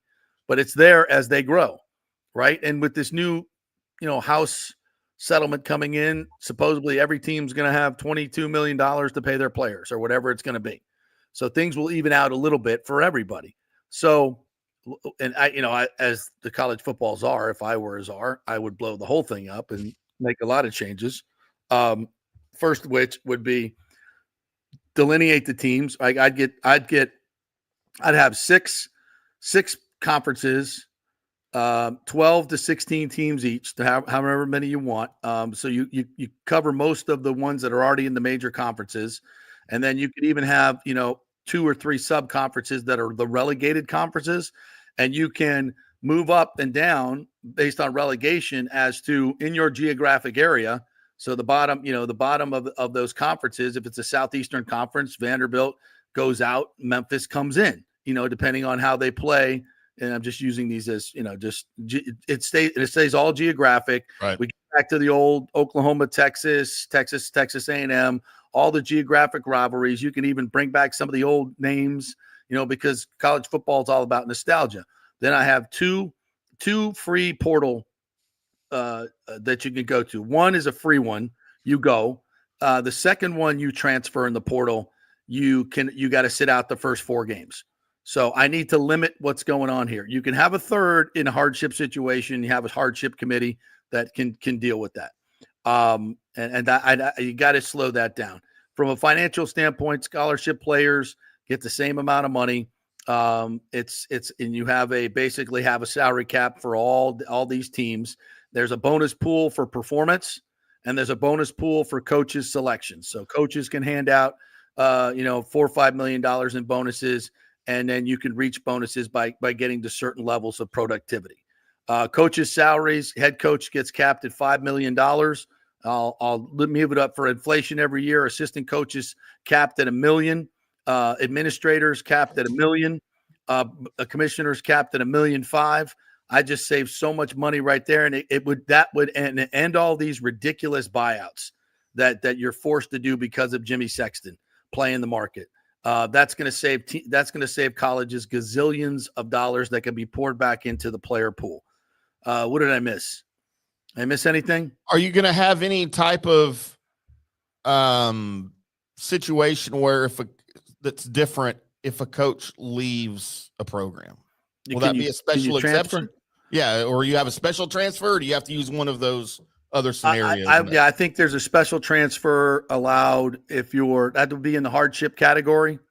Okay. Where the panel, the blue ribbon panel of coaches and players will decide, if you can go. And I would be, towards the lenient side on those for the most part. You can see if guys are program hopping, right? Mm-hmm. And I'm going to tell you this, a lot of this is for the player's own good. A lot of this is for the player's own good, to make them think long and hard about whether they're going to use that first one, and then long and hard about whether they're going to use that second one. Okay. And you're probably not going to get a third. And I think that's good. It adds stability to the system. And it's better for the players to sit and fight and fight for your job instead of, just willy-nilly leaving every time a coach looks at you cross-eyed. Yeah. Have any other problems with my system? I don't have a problem with any of it. Yeah. Let's go. I don't think the system will like your cap numbers, but that's the reason they're there, right? If we're capping player salaries, why can't we cap coaches' salaries? Right. And by the way, we're going to do that media deal is going to be one deal. It's not going to be hodgepodge, all this other stuff, blah, blah. Right. Still have a 12-team playoff, 6 conference champions, 6 at large. Fair? Yeah. Fair. Yeah. I think, and then first of all, if you win all your games, you're in. You win your conference, your championship, you're in. No matter what your name is. No matter what your name is, you get in your conference championship. 2 highest ranked teams get into the conference championship. You play for it and you're in. And then we take the 6 at large after that. And we play it off. There, did I fix everything? I mean, as far as I'm concerned, I like it. That didn't take long. No. I mean, seriously, why can't we do this? Why can't we do this? If there's ever been a time to blow it up and start all over and make it right, that's it. Players can. And by the way, as far as NIL goes, that NIL money, frankly, that's completely out of control. I would like to leave some of it for the players, but it's taking too much time. It's taken up, professionals. These sponsorship dollars, for the most part, should be going to the schools and then redistributed to the players evenly. Right. I think that's the way it should be. I may have to work on that a little bit, but that's my overall thinking, because now you've got players competing with the schools for the sponsorship dollars, and that's just weird. Agreed. And by the way, good news on Tristan Wirfs. This is what they're calling a minor sprain, and he's going to be week to week. I don't know if he'll play right after the bye, but it's certainly not a season-ending thing. Well, and the bye came at a good time then, right? For him, especially. Oh, absolutely. Absolutely. It did. It sure looked bad when it happened, man. I was cringing. Yep. All right, quick break. And then we'll come back on the other side. I want to talk a little Lightning as they've got some interesting things coming up. And speaking of the University of Florida, they have an issue with their basketball program. And for some reason, Todd Golden was coaching last night. I don't really know why. Wander Franco arrested again. We'll hit on that and some other things around the NFL. Stay with us. Quick break. We've had a lot of fun with the monthly birthstones, and October is no different, where the birthstones are opal and tourmaline. All the colors of the evening sky are captured in the mysterious shifting hues of opal, and tourmaline has a color palette for every mood. Did you know that opals have been cherished for centuries, associated with royalty and good fortune? Tourmaline was once thought to protect against evil and enhance spiritual connection, adding to its allure. And during the 40th anniversary, you can find a special selection of this precious gemstone, from stunning rings and necklaces to elegant earrings and bracelets. Of course, Steve Weintraub handpicks every piece for its brilliance and quality. The expert staff will help you find the perfect gift, whether it's for a loved one, a special occasion, or a treat for yourself. Visit the Gold and Diamond Source today, where you'll always find the perfect gift. It's more than jewelry, it's love. Hey Tampa Bay sports fans, this is 2-time LPGA major champion Jane Geddes here. After winning the US Open and 10 other LPGA events, I wanted to try something completely different. So I came right off the top turnbuckle and landed in the crazy world of WWE. And yes, you heard that right, that's WWE. Working for the Vince McMahon as the VP of Talent Relations for the company. Now, though, I want to work for you. Everything I've done in my life, I've done with incredible passion. And now I've turned my focus to leading the best real estate team in Tampa Bay, the Geddes Gordon Group with Keller Williams in South Tampa. If you're looking for a new home, an investment property, or looking to sell your current home, we will give you major championship level service. When you choose Geddes Gordon Group, you become part of our inner circle, like family. So if you're looking for a few golf tips or a golf course view, we're going to stripe it right down the fairway. Call me at 813-485-6808 or go to gettysgordongroup.com, or again, give me a ring at 813-485-6808. JP here for Third Generation AC and Plumbing. And Third Generation really says it all, folks. The owner, my friend John Rodriguez, has been in the AC and plumbing business since 1995. They built their business on honest assessments and doing great work on time for a great price. Simple, right? Did you know many AC techs are incentivized on big commissions to sell new AC units and you might just need a drain cleared? So if you want someone you can trust, that's John Rodriguez in Third Generation Services. Check out the 5-star Google reviews. If you have a plumbing or AC emergency, call 813-961-8024 and a human will answer the phone. That's 813-961-8024 or go to thirdgenerationplumbing.com. Hey, it's football season, so we welcome back the FSU Football Report every Monday and Friday on the JP Peterson Show, sponsored by those huge FSU fans at Italiano Insurance. They'll save you money as well. Just do a quick insurance checkup, 813-877-7799. They just saved me $500 on homeowners insurance. Who's doing that? Yeah, they just shopped it around, found a better, cheaper company, and we got a cheaper price. And business insurance. Make sure you're covered or you could lose your personal wealth. That's 813-877-7799. ItalianoInsurance.com. Go Noles. Ciao, Paolo Tini here, owner of Caffè Paradiso, one of South Tampa premier traditional Italian restaurant. We were recently voted number 3 on Open Table list of Tampa-based top 10 restaurants. We're very proud of that because we take great care of preparing each dish by hand with homemade sauces, pastas, only the freshest local ingredients. You won't see the big institutional vendor trucks pulling up to our back door. We get our seafood from local vendors. Sometimes I even drive out to Topper Springs and pick out our daily catch right off those boats. So stop by and say hello. Try our traditional lasagna, the fresh veal, some of our signature dishes like capelli al granchio, that is angel hair with lump crab meat, our branzino, that is a sea bass. We're located at 4205 South McDill, and you can make a reservation on Open Table and read all the great reviews. See you soon. Ciao. Grazie. Let's go. Right now. Back to the show on FanStream Sports. All right, welcome back to the JP Peterson Show. As we continue here, there's a beautiful shot of our DSP Media studio in Dallas with the great Tim Ham is there. I'll be back in our new South Tampa studio tomorrow. Hoping to have BJ Daniels in this week to our studio. He had to cancel on us last week because he got an invitation to the Derek Brooks Invitational Golf Tournament. I'm like, yeah, I'd take that for you. That's a fun day. That's a lot of fun.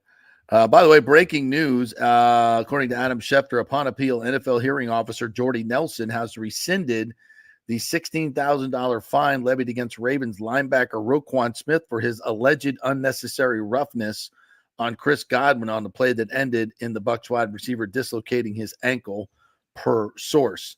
Yeah, people said this was a hip drop tackle, and I went to I went to school on the hip drop tackle that was given by the NFL officials, and they showed all the different plays, and I said that didn't look like a hip drop tackle to me at all. And that's what they fined him for it, and they said it was a hip drop, and I was like, it wasn't called on the field as a hip drop, and I didn't look like a hip drop. We didn't get any replays because of the gruesome injury. They didn't want to show any replays, and the replay and the original up top angle, you're blocked out by Kyle Hamilton. You can't really see the play, and I was because it looked weird. I was like, how did he get injured there? Like it was just weird because I couldn't see it up close, and I've not seen an angle up close. But it definitely didn't look like a hip drop tackle at all. It didn't have any of the real markings for it. So that has been rescinded. Does that mean when Chris Godwin gets healthy magically and comes back? Yes. So that means they get to get Chris Godwin back now because there was no penalty that wasn't called. Oh, good. So his leg's not broken. Great. That's awesome. So they get to fix his leg now, and he'll be back next week after the bye. Yeah. And, Chris Godwin, I said this when he got hurt, this kind of maybe leans towards getting Chris Godwin back because clearly there weren't going to be the free agent mega offers that were coming his way with a career season at age 29 that he was having. So, bad, but maybe good that we get to hold on to Chris because I think he's going to be productive into his early 30s. He's that type of guy. Although this is a second major leg injury, he had the big knee blowout. And now this, so hopefully a separated ankle or dislocated ankle. Yeah, dislocated ankle, broken. I think there was a broken bone in there as well. Probably a little easier to come back from and service long term than like a knee injury. To me, it feels like it. Yeah, it's still going to lock up on you when the weather gets cold, but y'all don't have cold weather in Tampa, so that's not an issue. Yeah. So we'll see. The Bears fired Shane Waldron, their offensive coordinator. So this tells me Eberflus is probably going to be gone. And they're going to be looking for a what? Young, offensive-minded coach from the Sean McVay tree. Like everybody else. We got one of those? Where we might be finding one of those. Oh, he's right here. Yeah, but as a head coach, you talking about, or is their new offensive coordinator? As their new OC. No, I think they're going to hire a head coach and an OC for Caleb Williams. Of course they are. They're going to find the best offensive-minded quarterback who around the league has kind of helped rehabilitate a quarterback and make him better. Baker Mayfield, he looks a lot better this year than he did last year. You looked pretty good last year too, career year, but he's having another career year this year. Having another career year, even better. So yeah, I think Liam Coen would be definitely at the top of their list. Would he not? If he takes this, if he continues, and this is with Chris and Mike, they were the number 1 offense in the league. Of course he's going to get offers. You know what he's not going to do? Stay as the offensive coordinator in Tampa Bay under Todd Bowles. That's what he's not going to do. And I think that's pretty clear. Rick says, JP, great plan for college football. Unfortunately, it's like trying to regulate the mafia. Too much money, power, and pride. You're absolutely right. The only way you get to do that is with intervention from the legislatures, government, etc., which is, of course, what they've done already. Right. And I think is completely within their realm to do so. Tommy Tuberville, make him the federal overseer of college football. Something he needs to be. What's Ryan Leaf doing these days? He could probably never mind. It's probably a bad decision. By the way, JP, I went and had Applebee's for dinner over the weekend. Did you really? I had People still do that? Oh, I love Applebee's. It's right by my house. And I walked in, I ordered me a chicken Alfredo. Wasn't quite up the Cafe Paradiso. It wasn't the same, and I ate all of it, but I looked very displeased while I was eating it, and the waitress kept asking me, "Is everything okay, sir?" And I'm like, "Yeah, you know what? It's fine. It's just fine." And I signed my ticket, and I'm storming out, and the manager comes up to me, and he goes, "Sir, is everything okay?" He seemed a little disappointed or a little angry. I'm like, "You, sir, are no Palotini." And I walked out. And I just walked out, left him so confused. He had no idea what was going on. So this guy has no idea what's going on either. TJ really doesn't. Joining us here has no. But I bet he's been to Cafe. Have you ever been to Cafe Paradiso? I don't know that I have. South McGill? You'd know if you did. You'd know if you did. Oh God, we gotta have a team meeting there. Yes, I will say this. I did see the photo of one Tim Ham with Sean Payton at Billy Bob's. I have been to Billy Bob's on more than one occasion, briefly living in Dallas. I saw Lori Morgan in concert at Billy Bob's on the same night where they had the rodeo there. She was in concert, and there was something else going on, and I'm like, this place is unbelievable. This is like the circus. Every weekend it's like that down in the fact that this man was hobnobbing at what concert with Sean Payton years ago when he was on his punishment for Bountygate? Well, I can hobnob twice on this story because it was Sarah Evans, who I used to date. Wait a minute. Whoa. Legitimately? Legitimately. Suds in the bucket and the clothes hanging out on the line, Sarah Evans? Yep. I've corroborated this, by the way. Her brother taught me to play bass. Okay. And this was before she signed her big deal, before she had the up top reduction surgery, and when she was still a little bit pudgy. She was still a little pudgy. Talk about surgeries that should be outlawed. Yes. My God. But it did not go well. We didn't get along very well. It only lasted a short time, and she went back to Booneville, Missouri, back to the family farm. Interesting. And I'd had And enough. then the and then studs she got were famous, in the bucket and the clothes were hanging out on the line. and she wrote that about not me. So not you. And she's been married for a while to Jay Barker, the former Alabama quarterback. I don't know if they're still married. No, they are. So what's funny is she would roll through town all the time to play Billy Bob's. And I'd want to go see Jay. I'm like, the first thing, her brother Matt would always hook us up with tickets, right? Because he was her bass player and stage manager. And so I'd always as soon as he called me, hey, do y'all want tickets to Sarah? I'm like, is Jay coming? He's like, yes, but I didn't tell Sarah you asked me because we still really don't. We just still don't get along very well. Were you friends so you're friends with Jay? Yeah. All right. That's interesting. I know three guys. I know 3 guys from that national championship Alabama team, and I don't even like Alabama. Well, because another one is your guy that's the former Cowboy Sherwin Williams. Is that who you're talking about? No, I'm talking about the former Cowboy, Packer, Dolphin, George Teague. Oh, yeah, George Teague. Yeah. Who took the ball from Lamar Thomas. Lamar Thomas. Yes. Down the God, sideline. we have just gone down the rabbit hole. I did a podcast with George Teague. He's still running it. I got him started on his podcast. So who knew that this connected back to Tim dating Sarah Evans? Yeah. These are the things you find out on the JP Peterson show. Did you know she's not the only country star I dated? And you're gonna drop another name? Who else? Leanne Rhymes. You and Leanne Rhymes? She's from Dallas. Circa what year? So every country girl from 1999. Dallas up to date? 99. I went out with she was already famous. Right, because she had already, what was the song? She'd already had the hit. Blue and whatever. I don't even She'd already made it. Yeah. How long did that last? You implode relationships regularly. You self-deprecate about this. How long did that one last? Did you mix Taylor Swift in there somewhere? About 6 months. No, I don't date 12-year-old boys. All right. No, about 6 months. When I saw Lori Morgan, this was probably 97, and she was dating Troy Aikman. She was dating Troy in 97, yeah. How about that? Wow. I just thought I would throw that out there. That's impressive. So, JP, I know we have a scant few minutes to go.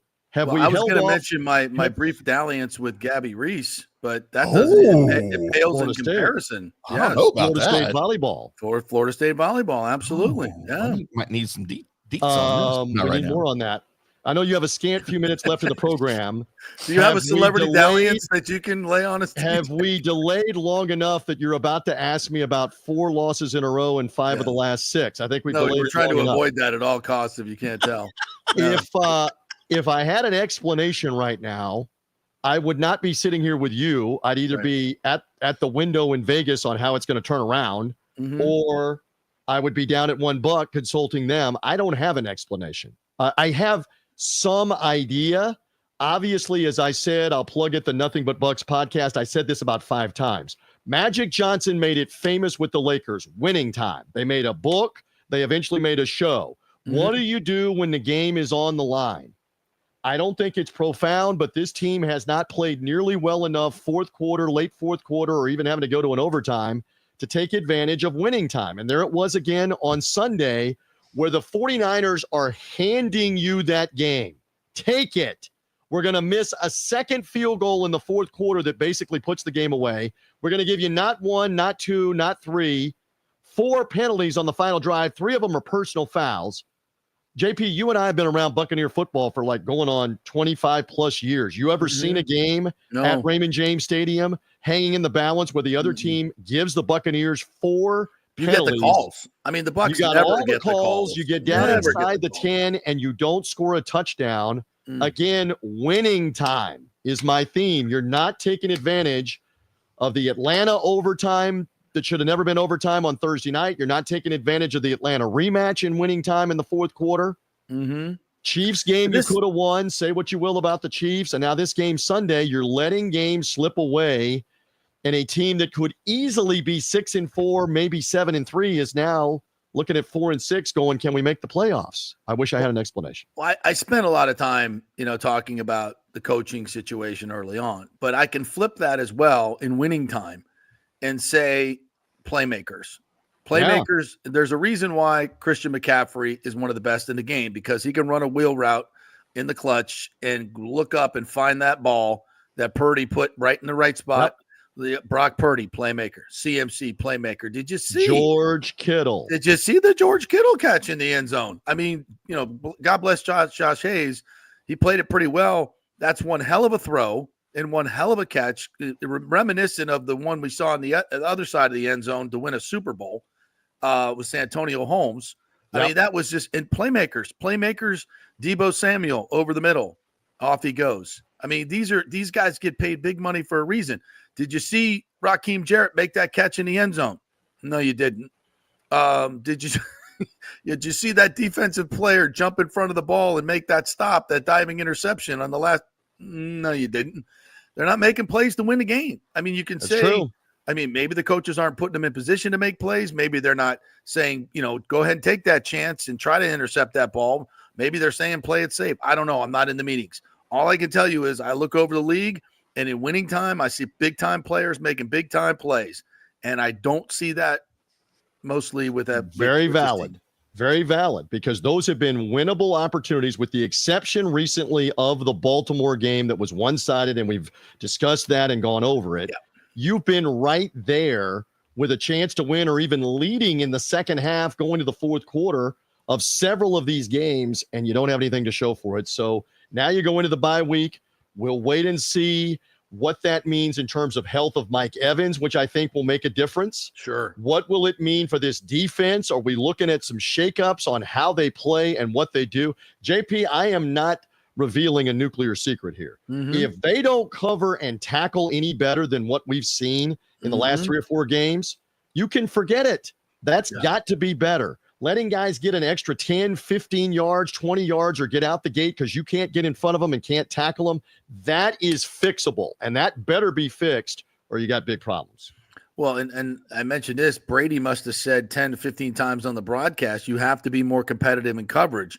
Guys got to be closer in coverage. Look at that again. Guys wide open. You got to be more competitive in coverage. Why are these guys so wide open? And I asked Bowles that question yesterday, and he told me, I said, it doesn't matter if you play zone or man, your separation between receiver and defender, you're last in the league or damn near it. What's going on? And he's like, well, guys are not in the right places in the zone. They're not aggressive enough. I'm like, I didn't say this, but you're this far into the season. At some point, where are you? Is this a coaching point? Why is it not happening? Running out of games to get it right is what you're saying. You've played 10 games. You got to start getting it right. So we have a bye week. Let's see if they get healthier. And then that'll help. Is Tommy DeVito the quarterback? Is it Daniel Jones? I mean, they're screaming in New York for DeVito to play in this game in a couple of weeks because Daniel Jones, it's been pathetic again for this year. And it was even on another continent in Germany on Sunday against the Panthers. Mm-hmm. And that's the second game, by the way. Carolina suddenly puts together back-to-back wins against the Saints, gets Dennis Allen fired, your Aggie guy, Tim. Mm-hmm. Yeah.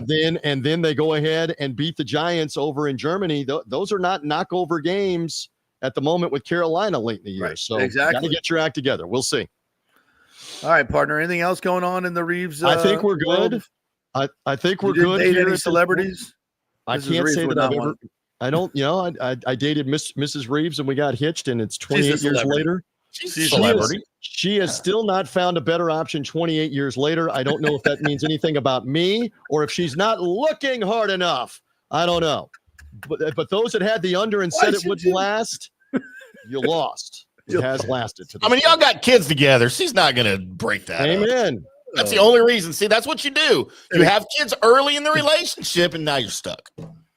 And look, and listen, and if you'd have followed the path of one Tim Ham, you'd be at Applebee's eating crappy chicken Alfredo. That's where you'd be. I was alone, by the way. I was dining alone. Chicken Alfredo, not bad in general, but you're disparaging it at Applebee's. I understand. Well, it's no great at Cafe Applebee's. Paradies, though. It's no Cafe Paradiso. I see. There you go. Then we come back to that. We come full The circle. Listen, Alfredo you is always guys, positive. be well. I'm happy to be with you. Thank you for holding out for me for an extra few minutes. I got off the Bet US college basketball show. They love the over in the Duke-Kentucky game tonight. Write it down. They love points in the Duke-Kentucky game in Atlanta, the late night game tonight. That was their play of the day. Okay. So pay attention to that. Lots of points for that. And there you go. A little college basketball to close it out. Make some money. Pay the rent. Thanks, partner. The great TJ Reeves at Buck Sideline guy right there. All right, that ought to do it for this incredibly entertaining program that we've had for you today. You got the Wheel of Death there behind you? What is it? What is that? The Wheel of Misfortune. The Wheel of Misfortune.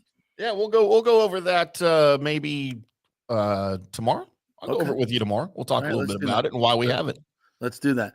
All right. Thank you guys for jumping in here today. Don't forget, we do this each and every Monday through Friday live from 10 to 12. Please like and subscribe on our YouTube channel, Apple and Spotify as well. You can listen to it anytime, folks. So if you want to listen in the midday or the afternoon drive without all those commercials, you can do it right there. Just go right to Apple, Spotify, like and subscribe, and check it out anytime. And download the FanStream Sports app as well. You can listen to us on that and all our great shows. Have a great day, everybody. See you tomorrow.